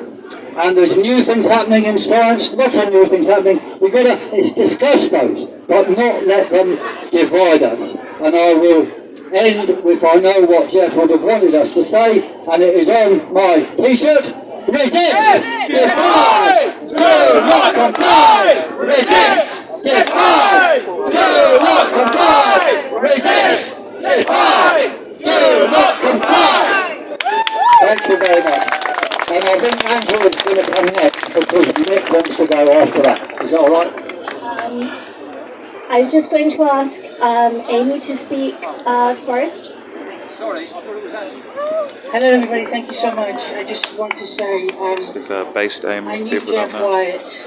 I think he was a gentle giant, a true gentleman, true English gentleman. And he actually came to my support without me asking him. It was back in 2018, I first noticed Jeff outside the House of Parliament when we were trying to convince the politicians to carry through the Brexit that we voted for, and he would be wandering in his Crusaders outfit, which was it stood out bravely with the signs. And the thing is that for me, I was speaking out a little bit, and I got a little bit into a little bit of trouble with the law, and happened to be taken to court by Anna Soubry and the Queen, and I was tried in number 1 court at Westminster Magistrates for causing Anna Soubry harassment, alarm and distress, for calling her a traitor.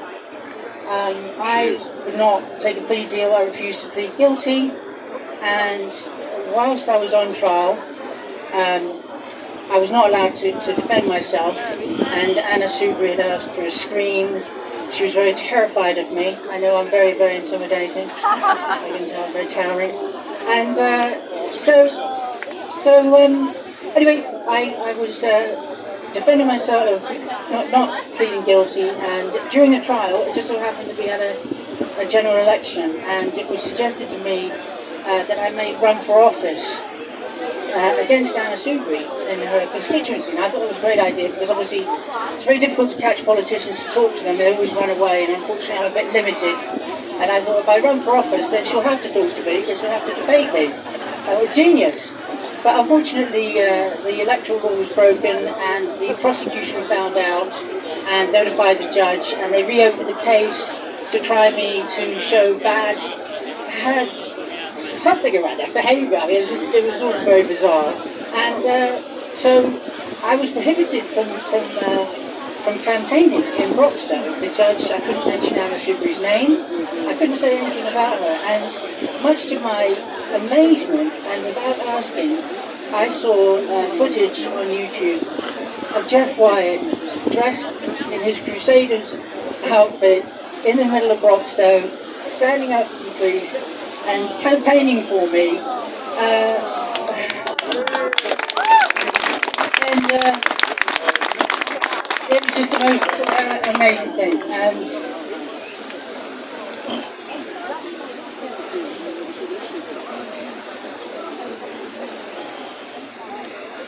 it's always the good ones who get taken away. I'm so sorry. I thought I was going to keep it together, but Jeff was such a lovely man, and I miss him greatly, but his legacy will live on forever. God bless you, Jeff. Please, hero. Thank you, everybody. Thank you very much, Amy. I'd just like to ask Fiona to come and say a few words now, please. So, am I really loud?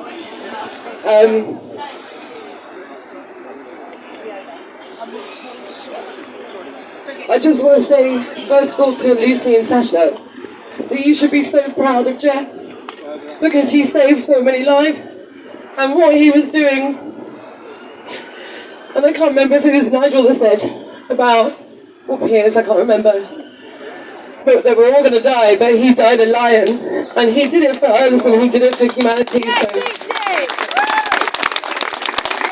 just be really proud, and I'm so glad to see you here today. And I will say as well, Sasha, that I was probably the 3rd person, I think, arrested here on the 20th of May, the same day as Jeff. And I remember seeing him get arrested and thinking, that big tall silver fox is getting arrested. He was a good looking man, can't deny it. But he was always really supportive, and he was always unifying, and he did say how it was. He was probably one of the only people that didn't really want to buy me a drink. Always told me not to drink, and I'm not drinking now, so thanks, Jeff. But yeah, he was unifying when he was here, and I just want to echo what Kira said about the fact that we need to think about it. Look at the people that are here today. Some people you wouldn't see all together, and it's just nice to see everyone come together, so I hope that we can carry on this unity. And Jeff was all for protesting, and I hope the numbers like that Niall said do go back up, because it's so important that we take back the streets and we take back our lives, because we've got so much to fight for, and that's what Jeff was fighting for. So I just want to thank you, Jeff, and thank you all. Thank you very much, Fiona. And Fiona's echoed something which I referenced in my short address earlier, which was the whole idea of unity. We're never going to agree about everything. We know that. Even Jeff and I didn't agree about everything, and we were great pals. But what we can agree on are the most important things that we are fighting against. And I think too often recently that we've become distracted by egos, by politics, and by getting into sort of esoteric discussions about terrain theory versus germ theory or whatever. Right now, these things don't matter because we have this massive fight on our hands. So I would certainly echo the sentiment that we should try and come together as much as we possibly can. And as I said in my short speech, I think Jeff would have been incredibly pleased to have so many people here representing different parts of the movement, who perhaps haven't seen eye to eye some of the time, and that is just great because Jeff was a unifying force. But anyway, I'd like to pass the mic over to Angela, who'd like to say a few words. Hello, my name's Angela. I earned my ticket to meet Jeff through jumping over the gates of the Spy-Bee and Conservative headquarters and pressing the green button when the security man wasn't watching and letting Piers' crowd in. Where they've from there they created a massive psychological attack on the British people, one that I've never read about in history and has divided families. And one thing, when I did meet Jeff in Milton Keynes with my son and everything, we were kind of showing our solidarity with Australia. We came out with the Australian flag on a poster, and my son had coloured it all in, and we were saying we stand with Australia because in Melbourne it was horrendous. They locked everybody up. And at a meeting afterwards, because Jeff had a friend in Australia, he read out an email, and he was very choked up when he read this email out because he couldn't believe. Obviously his friend understood what was going on, but many people didn't, and they were caught up in the mass hysteria and the mass psychosis, as you could call it, and he was locked up and people were committing suicide. The damage caused, it was horrendous. He was such a sensitive guy. We got onto the subject of families because their technique with this psychological manipulation of divide and conquer had worked so well that families weren't talking to each other. And I know I mentioned about my parents because it was on my mind at the time. I could not get around to seeing that this jab was going to kill them. They're now on their fourth and the flu vaccine. But he mentioned his daughter, and I could see the pain in his face because obviously they had a lovely relationship until this psychological attack drove a wedge through that, and has done so through many families. And I think we've all had experience of that. And in many ways I wish I'd talked to him more, because when I looked at the pictures of his daughter and I looked at the pictures of his life and in the obituary, which is sad because really we used to talk a lot of this, of COVID, of what's going on, but I didn't actually get to understand him as a sort of four-dimensional person, his history before, his racing, that he was talented, he kept quiet about it, and it was sad to sort of learn these things, not directly from him, but like after his death. And I find it very sad as well that we go through life. I've always had this motto, carpe diem, seize the day, and in many ways his death, I can relate to it. I like rock climbing. I fell off the wall the other day, felt my spine jagged up. He was out motor racing and he was living in the moment. So although it's such a sad loss, I try to comfort myself with the thought that he was doing something he loved. And so I loved his protest because he was very proactive, and I'm a lawful rebel, and so was he, unlawful rebel, whatever. Lawful rebellion, lawful, they're the unlawful ones. We are rebelling against the unlawful. The courts, all the rest of them are unlawful. And I understood, he was brave, he was ostracised village from what I understand, but he stayed there. He didn't move out, he didn't run away from it, he just stood his ground. It was amazing like that. But anyway, on the second protest, I moved some PCR tests because I was pissed off with them, because effectively they were what the government used to lock us down, because they said, if you've got a positive PCR test, it can be fraudulently cycled up and So we got positive cases. This case-demic, all these people with COVID, they were, well, we're going to have to keep them locked up until we jab them. The jab was always what it was all about, obviously. About killing people, depopulation, Agenda 2030. And I wanted to highlight the fact that these PCR tests were a load of rubbish, so I put them in the rubbish.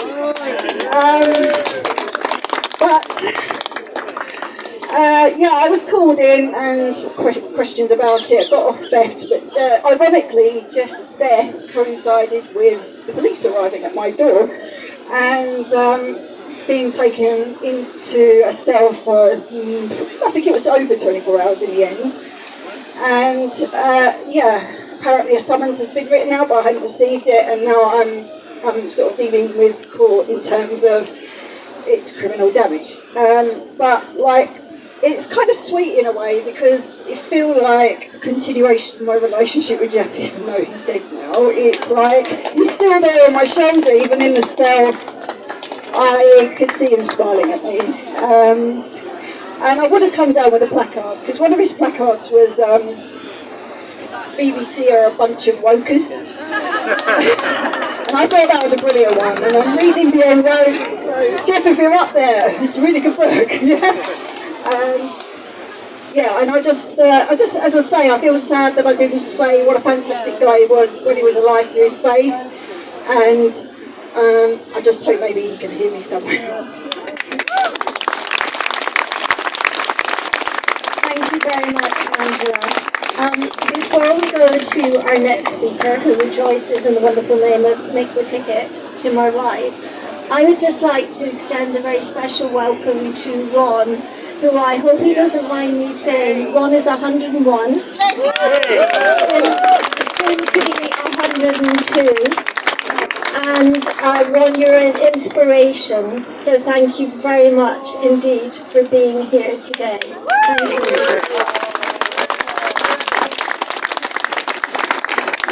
So, Mick, if you'd like to take the mic. Thanks very much. Keep going on, Ron. Keep going on. Right, Lucy, we met the other week, fantastic Sasha, and we all seen each other on Monday. John O'Looney, a round of applause for John O'Looney. Fantastic, he's done a few on Monday, Stone Stratford. It was a great sender for a great man. And Jeff, my friend, known him in the last couple of years or more, I Mick the Ticket, but he never called me that, we're in daily contact. I'm Mick Clifford to him, that was it, Mick Clifford, but Mick the Ticket, whatever. By the way, thank you, Ange.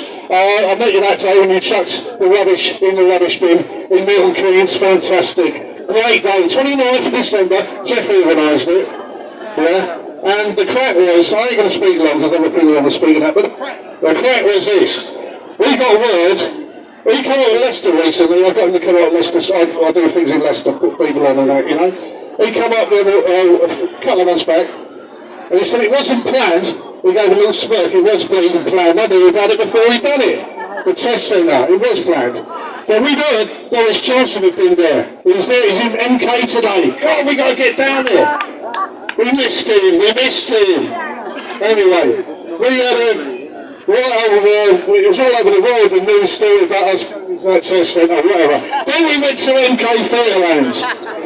And you could only go in if you took the poisonation. That was the deal, right, yeah? We weren't having it. I think Wayne pushed past the door first. Yeah, big fella with him, eh? Wayne and Darren, our friend Darren from Leighton Buzzard. And we all went in, Piers went in, and there was some people above. They were wearing masks. And they were going like that to us up in high up, and someone chucking ice creams. I wish I quite one, I was quite hungry, but there you go, they were trying to mock us. And the security at the door, they whispered to us, we're on your side, That's right, yeah, I remember. Yeah, inside job, yeah, we're the inside job there, mate. Listen, I want to say, Jeff Wyatt, a lion in this movement. We need a Jeff Wyatt day every year to remember this great man. Am I right? Say yeah! Am I right? Say yeah! Am I right? Jeff Wyatt, say yeah! Alright, we're going to do that, a Jeff Wyatt day. That man, they've got to learn, the kids of the future, when we get through this madness, we have to win. And he's going to go down as he's an English lion, and he really is, you know. I'm a paddy, I'm born in London, I'm a paddy, but you know what? English, Irish, Scotch and Welsh, black and white unite. Hindu, Muslim, Christian, Jew, Sikh, everyone, warrior just, we stand together. Inside, outside, lock him, suck him. There was a global coup, and we got to stand up for the rebranded Florida New World Order. We're going to win this. Get up, stand up, meet the ticket. Over and out. Thank you. Thank you very much indeed, Rick. Right, we're just going to have Danny Ramfling to say a few words, and then release, and then Rosie, and then Mick from Official Voice. So, Danny, may I pass the mic over to you, please? Thank you, yeah. Jeff asked me a couple of times at rallies. One of them was at Canada House and the other one in Brighton.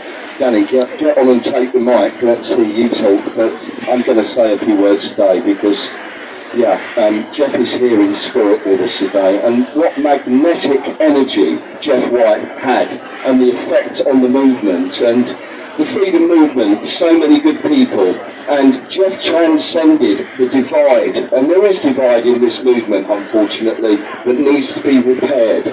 We are one, we are all fighting for the same cause, and we need to transcend these divisions, and that's what Jeff really upheld. You know, he supported all the different groups and all the rallies, and I think we're all very thankful that we got to know Jeff. Some of us, we may have only spoke to him for 5 minutes or once at a rally, but we all felt as if we knew Jeff. You know, he was a very prominent figure, fearless, courageous. He was a general within this movement, a real figurehead, and it does leave a gaping hole, but we will continue in the spirit of Jeff. We all want this to end, and we all want to get up one day and say, thank God that is over, because we will continue this fight until the very end, and that's what we do. From day to day, we get up, whether we just do an hour or we do campaigning all day, and we're out doing outreach, we're all doing something and contributing in our own way, and that's what this is about. But we want this fight to end. It's exhausting, it's tiring, but we cannot give up, and we will not give up.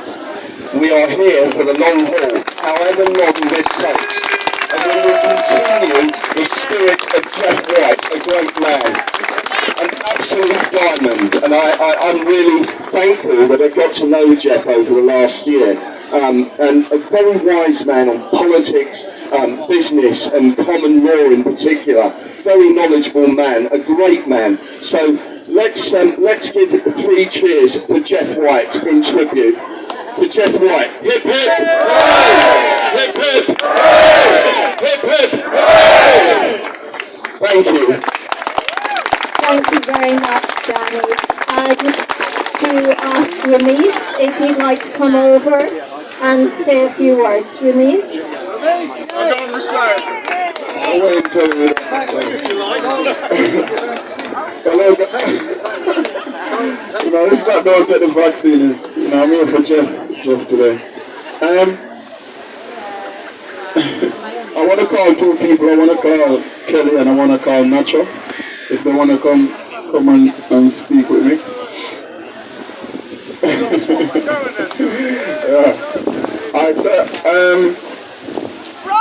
you guys know these people? Yes. You should know these people. Because every time I do an interview, I always call these people's names, you know. I always call Pierre's name. There's so many of us, you know. But I remember when we sit down in a room and we decided we're going to take it on the street. I got some footage from the 16th of May 2020 with Piers and Jeff Wyatt. I still got those videos when you guys was fighting with the police and I was sitting over there watching everything, you know. And then I think 2 weeks after I meet these guys and they was taking numbers and names, and I basically tell them what I came here for. And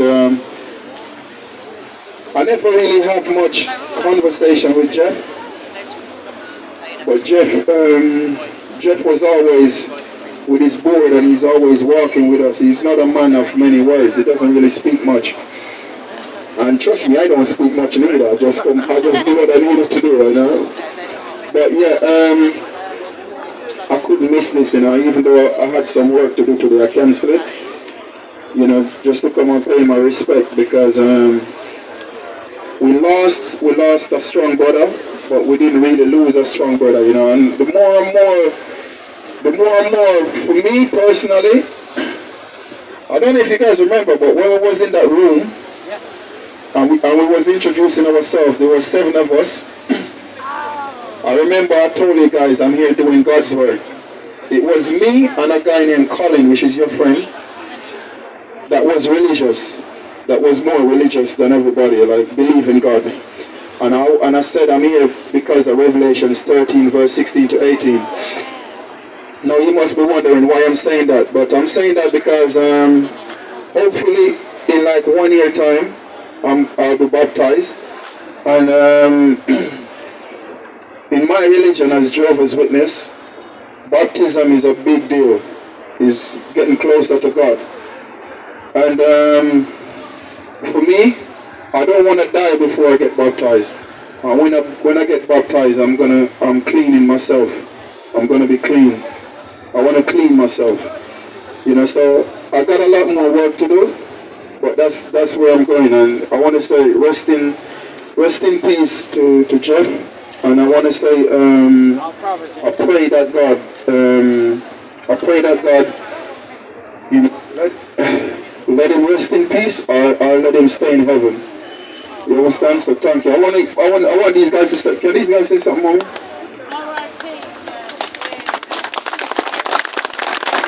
Thank you for putting me on the spot like that. I didn't know Jeff very well. I'd met him a couple of times, and I thought it would be better today for people that were close to him to give their stories about him and pay their respects. But nevertheless, Jeff played a very prominent part in building this magnificent movement. He was a very powerful, eloquent man who should be respected. And we stand here in his honor. We stand here to remember the shared journey that we've all been on the last couple of years. We found one another to help build each other, to help empower one another, to help improve humanity. Jeff was a prominent part of that. So we stand here to honor him. I love you, everyone here. We all have love in our hearts for our freedom, for our brothers and sisters across the world. We stand in power.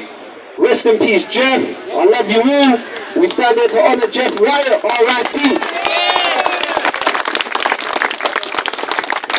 Thank you very much, Vinny and Nacho. And I'd like to personally thank Nacho and Kelly, and also Piers and Heiko, because they have all provided variously the sound system, the mics, and we had Piers brought a backup just in case something went wrong. Heiko very kindly brought the steps, and Nacho very patiently showed me how to use a mic, and I was quite amused. I struggled even with the concept to be off and on buttons, so thank you very much for that. I'd now like to ask Rosie to come and say a few words. As you will all know, he's always on the other side of the sound, but today he's going to be in a different position, so I'm going to ask him to say a few words. Yes, it is a bit weird being on this side with all of these cameras. Usually when all of these cameras are pointing against me, you know, it's all the police coming in with the punches and whatnot. I just wanted to speak because I've known Jeff for about 5 years now, I think it is. And I've known him since, you know, I see Eleanor there, we've got Michelle, we've got Richard, we've got Marco, right? We've got a whole bunch of people who've been out here campaigning for our freedom for years. And he was out there outside Parliament, you know, and he was coming down from Milton Keynes and he was fighting for our freedom. And he's been in it for a long while. He was fighting with Paul Britain, he was fighting outside the carriage gate, and one of the reasons this is because he understood his history. And that's one of the things that he really cared about, one of the things he really talked about, and one of the things that he talked with me about. It was the fact that we had, and each of us, every single one of us, is born with rights. These are our rights, they're our natural rights, they're inherent. They come from nature, they don't come from government, They're not given and they can't be taken away. And right now we have a government that's trying to erase history. Just like in 1984, just like in Animal Farm, you start with all of the rules on the barnyard wall and eventually they are erased. We must make sure that our history isn't erased. We must make sure that our rights are not forgotten and they are passed on to the next generation. Yeah. So one of the important things that I need to say is get your children out of the state schools now.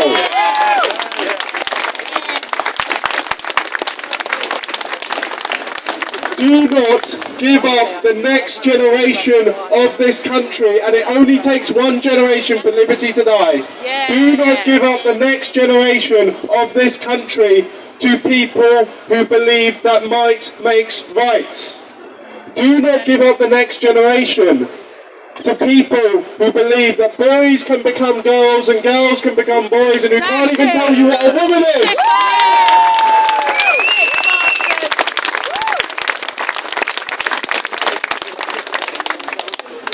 Don't give up the next generation to people who literally teach, and I've heard this from someone who's worked as a teacher, who think that King Lear is about toxic masculinity. This is what they're teaching in the schools. That government is good to obey, not to think, not to react, not to question. It's battery farming and it's going on right now as we speak.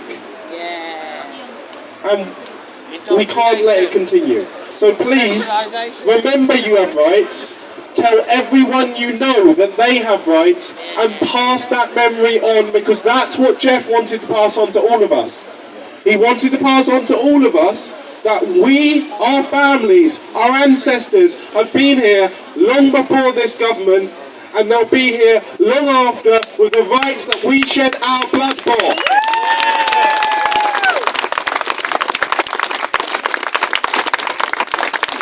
Thank you very much, Rosie, for these stirring words. Rosie mentioning gender identity reminds me that perhaps when I introduced myself earlier as Karen McCallum, I should have given you my pronouns. My pronouns are get and fucked.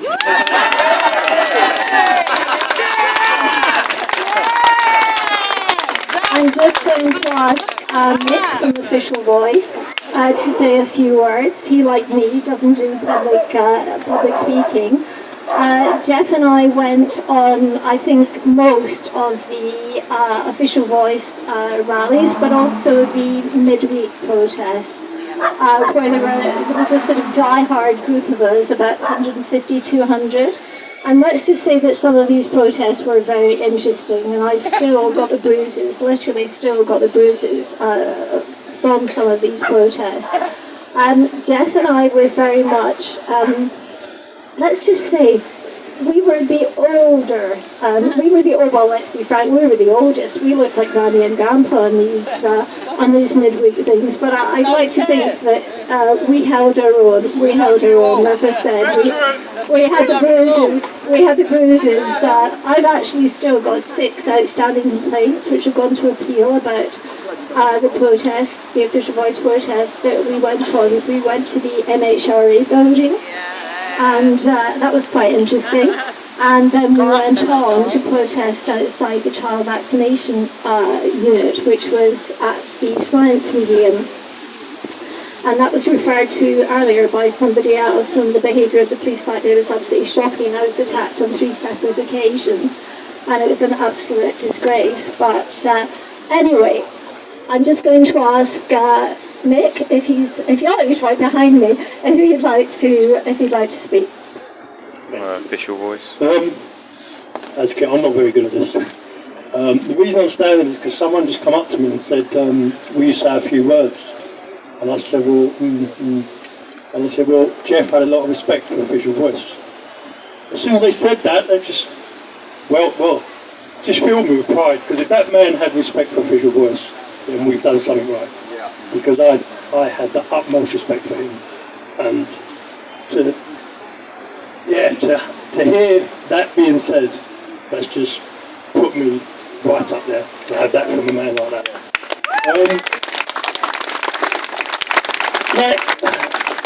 Like I said, we did our things. We did the meet brief things. We had our hairy moments.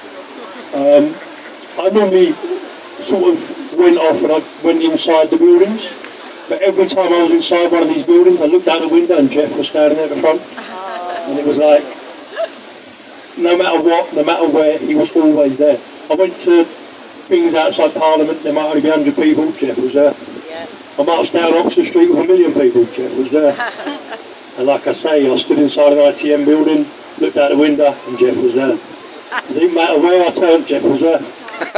So, yeah, so like I say, to hear that he thought something of us, of our group, then it's just an honour and a pleasure to be here for him. And thank you for just letting me say that. That's all. Thank you. Thank you very much. I've just been asked by somebody who calls, who says modern day jester, a term I'm not familiar with, so if you'd like to come forward. Hey, what's up everybody, modern day jester here. I hope you're all well. This is beautiful to see, one another congregating. And a lot of pain and destruction has caused so much division, as we all know. And it's coming to a time where I believe we all need to unite more than ever now with one another. We've tried our best to save so many souls, including our own families. And unfortunately, a lot of these people, they just don't want to listen. And the more time we try and fight against it, the more and more that we feel this detracted away from the truth, which is being connected to the source. And the source is Yahuwah. It's in our DNA. 10545 is a DNA code structure. God's name is I Am. And living through his image in Christ, which is love, light and energy, is key to everything. We have so many beautiful buildings up and down the country, and they're called churches, all right? And a lot of them are always abandoned. There's no one in them, all right? But when you go in there, isn't it such a beautiful sense of just an amazement? They're actually incredible. But so much things can happen in these places of worship, and worship is giving back out to our Creator. All right, it's giving so much gratitude for what we have been given. We've been given life, ladies and gentlemen. We are still here. We're still here. We're here for the fight. And we're going to fight the good fight of the faith. It's just that simple. All right, I'm going to do my best to help vanquish this evil out of existence forever. You can damn straight about that. All right, and I love you all. Thank you so much for doing whatever you can to help spread the truth. But now it's about trying to be organised. True unity, all right, comes with ditching the ego, ditching the pride, all right. Come and congregate in the houses of worship, okay? Ditch the formalities of one vicar just speaking the pages from the Bible. Imagine these buildings being filled with so many beautiful people interacting, inspiring, expressing, dancing, singing, educating one another on all sorts of things that makes us beautiful and formidable and connect more than ever. And that comes from nature, that comes from being connected to Yahuwah. Yahuwah. Anyways, I love you, God. I love you, Christ. I love you, nature. I love humanity. I love my family. And I love myself. Grace be with you. Peace and God bless. God bless you! I love you! Thank you. I'd just like to introduce Liz Phillips. Liz has known Jeff for a long time, much longer than me, and was with Jeff in his Brexit days and before that in his political life. But never mind, I'll pass the mic to Liz and let her explain. Yeah! Hello everybody, fantastic to be here.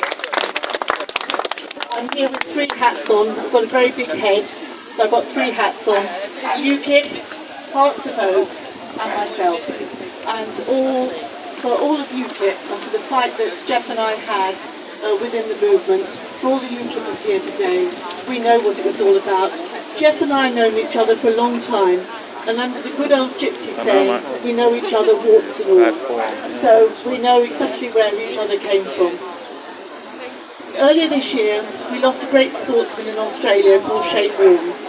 Now, Jeff, to me, was our Shane Warne. And through the auspices, if you like, of social media, people down under knew about Jeff as well. And on our own channel, we had a Jeff Wyatt complete line for him, and I interviewed him many times. So he was known down under. And the analogy between Jeff, Shane Warne and cricket is that Jeff always played with a very straight bat. You knew exactly where you came from, and thank God. He spoke to people, he didn't speak at them, he spoke to them, and he spoke in words of one syllable, so that everybody understood exactly where he came from. I can't say enough that how we'll all miss him. I've known him so many years, and on the very big march when you were in London, you all came up the embankment, and along the embankment I skipped out, being a bit older than some of you. I'd nipped up onto the bridge by Charing Cross, and I looked at the sea of faces all coming towards me, and right in the middle of it was one of Jeff's placards, and underneath it, looking up at me, smiling and waving, was Jeff Wyatt. What a man! And how to go on without him? The only thing I can say is, I don't do religion, but I do faith. And I've got an awful lot of faith, and the only way I can sort of get to grips with the fact that Jeff's gone is the fact that he's gone on ahead. Now, if he's sat with God now, he knows, God will know, and Jeff knows we need help down here. So, Jeff, it's up to you to make sure you don't take no for an answer, and we get more help than we can possibly imagine. So, good luck to everybody. God bless everybody. Thank you very much, Liz. I just wonder, is there anybody else that would like to say a few words? This chap here. I'd like to... Oh, there you go. Yeah, it's a pleasure to be here. Thanks everyone for coming. Seeing some old faces here, old New Borrowed and Blues. But tribute to my friend Jeff. Profoundly missed, like everyone. I was shocked when I heard what happened. I couldn't believe it. He looked in a picture of health. But I last saw Jeff earlier this year in Southall, a meeting in Southall with some of Gurchan and some of the other Sikh guys that are normally with us. Can't see him today. And Jeff was a true warrior.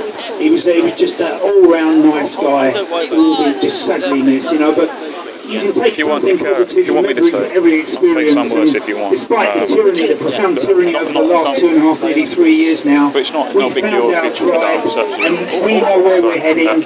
You know, as Piers was saying earlier on, we don't want divide and conquer. We don't. I mean, I can't personally think. I've never seen one Socialist Workers' Party banner here at all. The only Marxist group I've seen here are the Spartacus League, who say that they're against. They're rather unusual. But for me, one of the most profound ironies of this current situation over the last 2 years is that the left have gone along with Big Pharma. The left have gone along with mega capitalism. This is the most strange thing about. I've got friends in America, Democrats. They've gone along with everything they've said. So, but I think to say that this is a Marxist takeover is a total misnomer, because the idea of Marxism, and I call myself a socialist, a libertarian socialist. The idea of Marxism is basically freedom of speech, and basically from private ownership to public ownership, which means that you go into a hospital and no one asks you for a checkbook. You go into a socialist environment and you're treated. What we've got at the moment is a few nutters, a few psychopaths, a few tyrants with mega millions that want to control us at any cost, Some of the middle class that live out in the blue rinse areas of the UK that never thought this would happen, lived in Norfolk and places like that, they've got a big shock coming to them, because they're the middle class, the ones that they which is the primary target of reset. And basically, these fifth columns, and columns I refer to, the Great Reset, the World Economic Forum and others, which have crept in, been brought in by animals like Boris Johnson, without prior consent of the British people, brought in totally underhand without your consent. Many people, millions of British people have never heard of the Great Reset. They haven't got a clue of what it is, or where it's going, or what it's doing at the moment.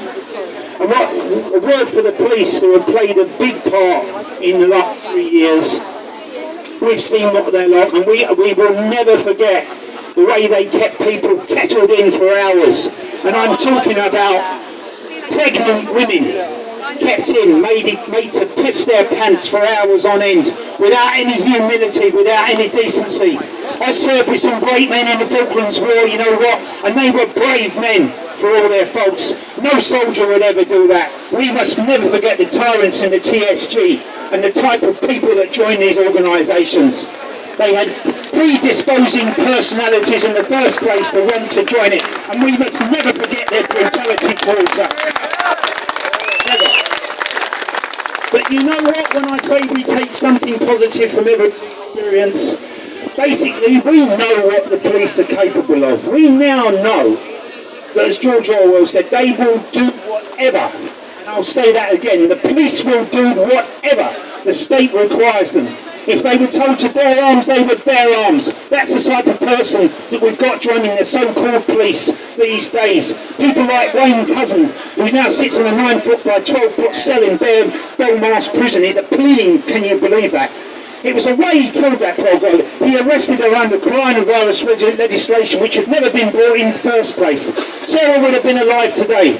He strangled her, but before he strangled her, he handcuffed her so she couldn't even fight back. What a craven coward of a man. That is the psychological profiling of the people you've got joining the police today. And when we talk about political policing, we must remember Rotherham and Telford and these other places would not have happened had the police not been politicised. Yeah. Basically being told that putting in a community cohesion statistic is paramount to getting young girls buggered. I'm talking about underage girls and without the age of consent. That's the sort of person. Nothing will change until we get these tyrants out of the police force. It's outrageous what has happened.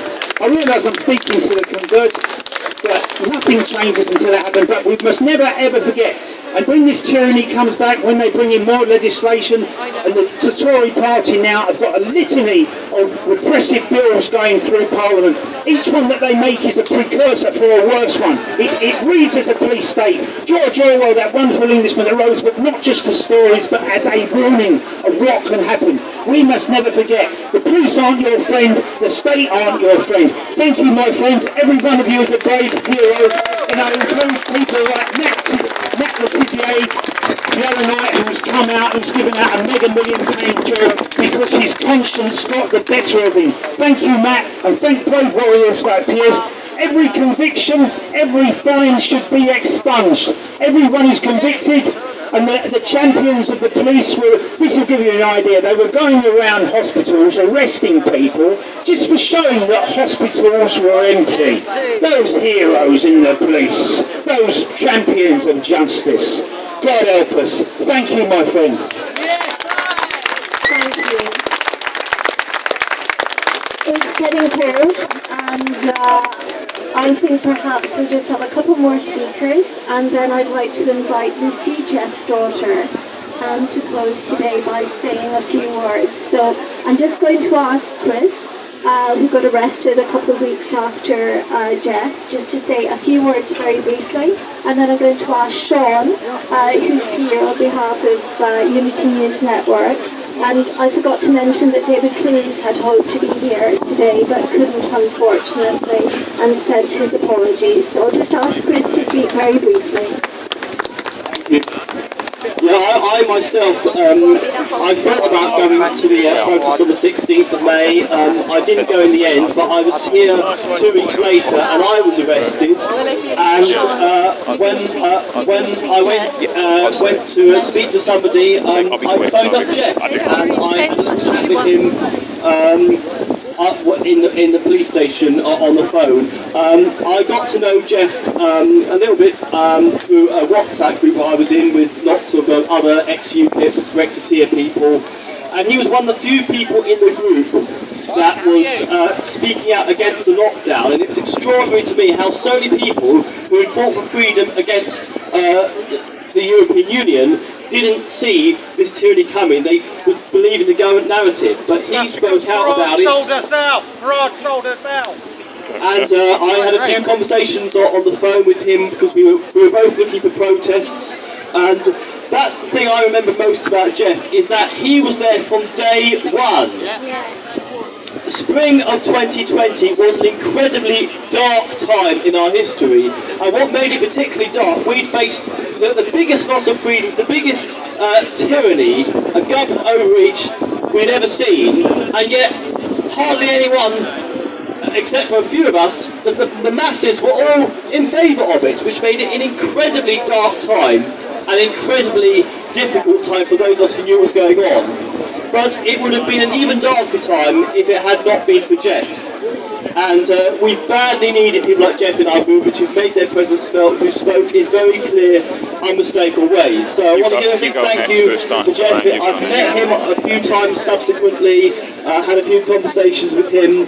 He sent me links on WhatsApp. No, I'm just going to say, don't worry about me. That's fine. But thank you very much, Jeff, and we'll have to continue the fight. Yeah, I was about to speak, but I said, no, that's cool. Don't want to speak. It's not really important what I have to say. And the weather has been kind to us, but it's now started to rain. I'm delighted to have both Lucy and Sasha here. Lucy is just No, I'm not going on. If it's starting to rain, I she would like to say it's not, I wouldn't have said anything important. Yeah, but no, it's more important to talk this week, before it starts cutting them. I just wanted to thank everybody who was involved in organising today, because I realise it's a lot of time and effort, especially this lady here to the right in the beautiful red coat. There's a lot of time and effort that's been put into this, so Sasha and I are very grateful. I can feel Dad, I can feel him here. He's not gone to me. I can feel him in my heart. Obviously, he's my dad, and I'm a great loss, but I don't feel alone. I can feel the loss in all of you people as well. You are his family. He felt at home with you. That's why he spent a lot of time with you. You're like-minded people, and he was very proud of everything that you represented, and of course he was the unifying force that drove it forward. He has always been a very fearless person. For as long as I can remember, obviously he's been in my life all my life. He has never been afraid of saying what he thought, and he always fought for what he believed in. When I was young, I often remembered him falling out with a lot of people. And I remember being in the corner thinking, oh, what do I do? I guess I follow Daddy and walk out the room, because that's what you do. I was always Daddy's #1 fan. And I followed him through the many girlfriends that he had, and thankfully he eventually met Sasha, who is a wonderful lady and has been in our lives for 11 years. But I can't deny that the last couple of years has been plain sailing. Our relationship, even though we have always been very, very close, it has been very difficult. I would say probably 90% of people in my life don't see what's happening. And that was very difficult for me, because I've got my dad, who is obviously fighting the streets for what he feels is right and what you all know is right.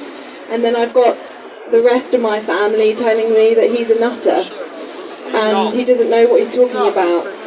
So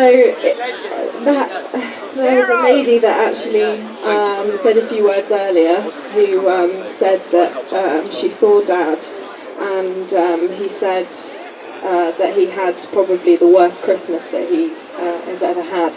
And that was because we actually had an argument, and that was probably the only argument that we've ever had in our life. And that argument was because he put his beliefs before me, and I didn't understand why he did that. But what I didn't see was he was actually fighting for my future. So he was doing it for me.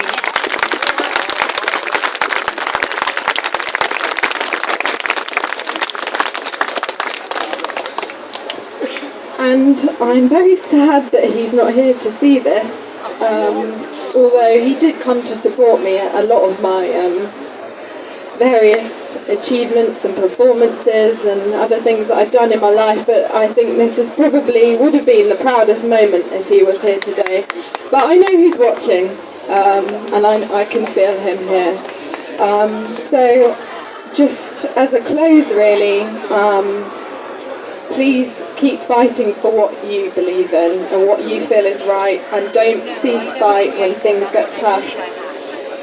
Dad was a lion and he never ceased fight, no matter the challenges, and he will always be remembered as the man that never suffered fools gladly.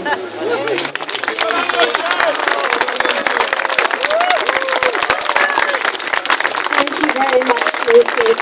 I think we all have to very much remember that no matter how devastated and upset we are, it's but nothing to the sadness that Sasha and Lucy are experiencing. I'd like to end by thanking you all most sincerely for coming. There are a lot of people that have spent money that they perhaps didn't have and travelled a great distance to be here today. And it's now wet and it's cold, and I'm wishing all a safe journey home.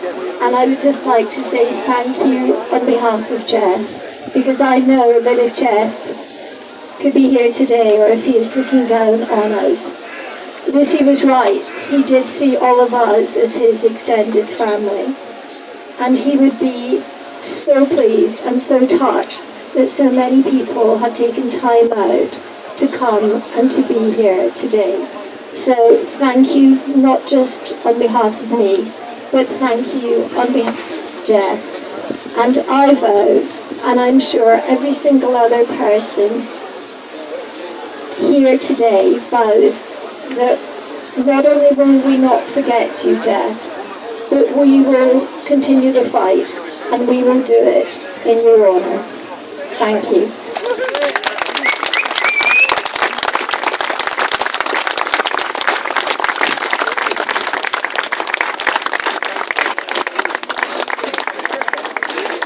Hi, Tom, good Jeff. Wonderful stuff. You're gonna mark, Joyce. That was the memorial for Jeff Wyatt. I was going to speak at the end, but before Lucy, but it was starting to get rain, and it's not important. I have to say. Thank you. Anyone who wants some leaflets, there are some leaflets here. You can think, resist if I do not comply, and pick up some leaflets. Oh yeah, but Jeff Wyatt, 21st century hero. You don't know when to close your mouth, do you? Hey, I was right though, weren't I? You can't help yourself. The bad mouth for all, you can't take any opportunity. I'm right though, weren't I? He said, where was the Brexit deal? Because Brian told us that. It's true. That is true, yeah. That's so true. It's on record. There you go. What do you think of that? You got still filming? Yeah, I am. Yeah, I'm going to say, you got any words to say about Jeff or anything? Right. I'll save it to another moment. Yeah, I mean, the next memorial, yeah, another memorial. Oh yeah, you're right. I used one of your quotes in a tributes email that I sent. Do you mind being on film? I'm live streaming. Okay, yeah, go on, sorry. What I wanted to do was send you what I used. Okay. If you would like to receive. Hello, darling. How are you? Yeah, I'm good. So, what do you want from me? Sorry, what is it? Email? Email? Yeah, email address. Yeah. I send out information anyway. Okay. I've got your quote about it being a top out. Oh, great, yeah. Yeah. Oh, thank you very much. And I put together the 6 page with colour posters. Yeah. Oh, great, thank you. Yeah. When he was being bashed from pillar to post. Yeah. Are you on Telegram, by chance? Well, if you can, sorry, I've not used a pen in ages, so all my writing's a bit funny, but it's Sean Edward Fitz at. No, it's okay. It's a public email. Sean Edward Fitz at protonmail.com. a public email. Yeah. Yeah, and then, yeah, that's it. Yeah. You were saying that you were speaking to Gerald, Patrick, on the Monday night? Monday night? What, the funeral? The funeral? Yeah. Yeah. I've got his scanned his talk. It's in the email that I've sent out, so you'll get that. Okay, cool. So if you forward that on to all your contacts. Yeah. Okay. Yeah, brilliant. Yeah, send it to me. Are you to do with United News Network? UNN, Unity News Network. Yeah, I just contribute to them. Like, I work with them. Yeah. I do write articles every now and then. I use that in the Oh great! Yeah. We can put it on. We can put it out on UNN if you want. Like anything you write, we'll put it out on there and say from you. Anything that it's up to you. It will be pretty down to the point. Yeah, sure. Like send it to us, and I will. Send it to me. Yes. Don't give my name out. That's fine. Anonymous. Yeah, that's fine. Yeah. That's our work. Yep. Yep. That's great. Yeah, if you can, that'd be fantastic. Yeah. But yeah, thank you. Thank you for yes. Yeah, exactly. It's all done. Yeah. I thought if I see you today, yeah. Oh, thank you very much. For someone who's doing it. Great. Thank you. Yeah, that's great. Yeah, like I said, thanks for a nice thing you said about the video. Yeah, that's great. But I'm going to I'm still live streaming at the moment, so I'm just going to go around and just talk to some people. Just before it all wraps up. So yeah, but thank you very much, man. Do send me an email. Yeah. I look forward to reading that. Thank you very much. So that was the Jeff Wyatt memorial. Actually, hello Richard Bryan, how are you, my good friend? I'm just live streaming at the moment. Do you mind being on camera? I'm very happy to. Yeah. Yeah, because do you have any words to say about Jeff? Wyatt? Jeff was fantastic. He was an amazing campaigner, and I felt. And you knew just for the audience, in case they don't know, this is Richard Bryan. He's former leader of UKIP, and you've worked.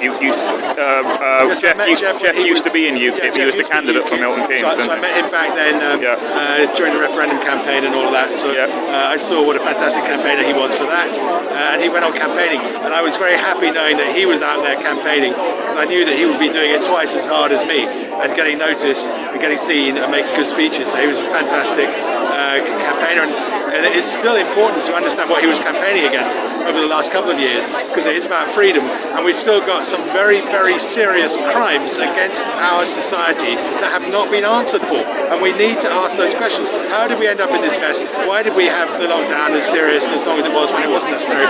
Where is the evidence that it achieved anything good at all? There isn't any. And why are we going to keep pretending that this was some massive pandemic when it wasn't?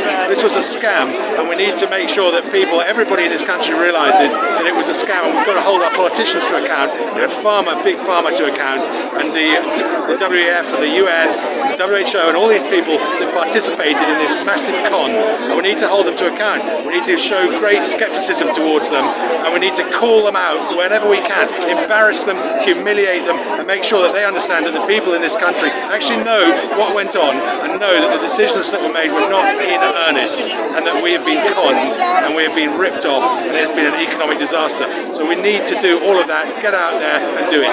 Cheers, that's what I've got to say. Richard, that's absolutely brilliant. You could summed up everything. You could, hello, High Priest. You clearly learned from the MEPs of UKIP, getting everything fixed in 2 minutes. Everything you need to bang out in 2 minutes. That's what it is. Brilliant. That's it. Hey there, man. You alright? You good, brother? You good? Yeah. All right, Sean. Cheers, Sean. Thank you, mate. Thank you. I'm gonna go and have a chat with some people. What are you doing after? I've spoken to him for quite a while. He's retired. So he likes playing Mozart on the piano as a coast guy. Gerard. Really? Yeah, he's wow. Not as far as I'm aware. How you doing, darling? You alright? How you doing? You good? You and your lovely couple. I've done my bit. So I think, because you are. How was it? He worked very hard. And he doesn't think he achieved. I think Renee's jealous. I think he achieved a lot. Of you and Jeanette. Yes, she is. She's jealous of you two. She's jealous of you two. Well, I just think she always have a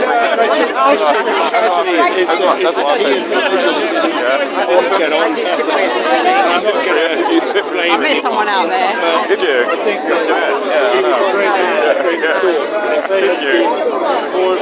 Hey, Jeanette. Did you have a go at him then? Yeah. What? You alright? How you doing? You know, he said to me, he goes,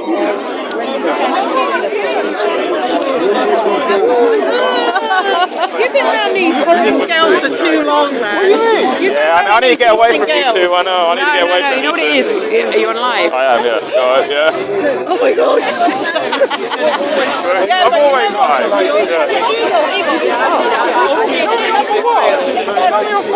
Those comments reacted to me on comments from our boat. We've got family, you know. Just because we look pretty. Look, you deleted it. Don't call him that. You deleted it because it was the truth. That's how I'm my friend. That's why. The truth hurts. That's why you had to delete it. That's the way it was. I'm good, brother. You off, man? I'm good, my man. You were great. It was great. This was great. I'm going to go drink and see if we can have a chat with them. Yeah. I don't usually drink, but I think I will on this rare occasion. I have a chat with some people about some things, so that's the whole point of me bailing. Yeah, networking. Yeah, cool. Yeah. You network here as well. Yeah. But anyway, good to see you. Good to see you, man. I'm gonna have a little mingle. I'm gonna end the stream soon, guys, because I want to chat. Obviously, people don't like talking to me when I have. Some people don't like being on camera and stuff. Understandable. So I'm gonna. I'm just gonna walk around. But I thought that was. I was gonna say a few words, but it was starting to rain, which it didn't, annoyingly. But maybe that's where it was. Oh look, it's Action Bastard. Yeah. Like that. There you go. Yeah, like that. But yeah, where you been? Huh? Bet you were out last night, weren't you? Bet you were. You got dry lips, though. You were. You're dehydrated. You see? You're dehydrated. Yes, you were. Yes, you were. I went. Where's actual coverage? Oh, he's probably out. He's probably out on a big night out. I haven't drunk since last week. Of course. You look like you got AIDS or something. No, I haven't drunk beer. Oh right. Oh, you can't catch it twice. Yeah. Well, what's this? I mean, your fashion sense, mate. What's going on here? What's this? Everything you're wearing at the moment. What is this? I don't like this. I don't like it. Wait. No means no. Oh, where's my comments from? I haven't drunk beer. Look, I lost weight. Yeah, you have lost weight. Hello. Hang on, guys. My comments have disappeared. Where are they? Where's my comments? Have I gone offline? Let's see. Oh, there you are. That's really weird. Prison went a bit crazy then and just didn't give me anything. Oh, look. It's this. All right, Sex Face. What's up? What's up, Sex Face? What's up? What's up? What's up? Where you going? What's up? Why do you kick me in the arse for? What's up? Yeah? Oh, you off? Okay, take care. See you later. Take care. I'm going to go and get food, man. I'm starving. You don't eat? I do eat. You don't eat? You don't eat? I've never seen you eat in my life. You sort of just, you're like a sponge in the sea. They just absorb the bacteria. You just absorb the bacteria around you. That's what you do. Like that. So, someone said, Nina, they know you, Mosside. See, look. Mosside, he's actually quite a funny guy. He went, Nina. Go get yourself a sandwich, okay? I have to say hi and bye. Go get yourself a sandwich, alright? What sandwich are you going to get? What's there to eat around here anyway? I know. Some leaves on the ground. Well, you could just go to Weathersteins for free, innit? That's true, yeah. Here you go. There's a leaf. There you go. Go and eat that. Eat the leaf. Eat the leaf. Yeah, well, after I've heard they're giving mRNA to their fucking meat now. The leaf, yeah, there you go. What the fuck can I eat? I know, well, you're like a vegetarian or something, can't you? Whatever, but like, you're pretty much that anyway. Bye. But yeah, take care. See you later. Take care. Like that. Thanks for the leave. Let's go. Yeah, probably. Are you live? Yes, I am live. What? Oh, you weren't. I looked at one point, you weren't live. It's where's Pink Salmon? What? What you got to say about Jeff? What you got to say about Jeff? You got off to George. Is that where you usually go? It's East London tonight. It's East London. I'm going to go to that. I'm supposed to be like a fucking leader over in East London. And These are like kind of elder East London. There's a multi-hub tonight, guys, in East London at the George Pub. It's it's opposite, oh, there it is there, yeah. It's opposite South Woodford Tube Station, the George. That's a really nice pub, actually. Really cheap as well. Yeah, it's outside the Greater London bit. Cheap drinks. Well, not outside the Greater, I mean outside Central London. But there you go. Anyway, guys, I think I'm going to end the stream because people are shifty when I've got the camera. I don't know what to say. So, but guys, thanks for watching. I've done almost I've done 2.5 hours. So thanks, guys, for watching. And take care. Hello, how are you? Right. Sorry, I didn't realise. Jess. Right, how you doing? Sorry, I didn't say hello. Goodbye. How you doing? You alright, darling? You alright? Yeah, good. How are you? Yeah, I'm good. Are you coming with us? We will. Let me know where you can sit down at a pub anywhere. You alright? How you doing? Rob, you alright? Yeah. I'm gonna end the stream, guys, because I want to basically get drunk. Right? I mean, talk to people. I mean, like that. But anyway, thanks very much for watching, guys. Take care, and I'll be back at some point. Take care, guys. See you later. Okay, guys.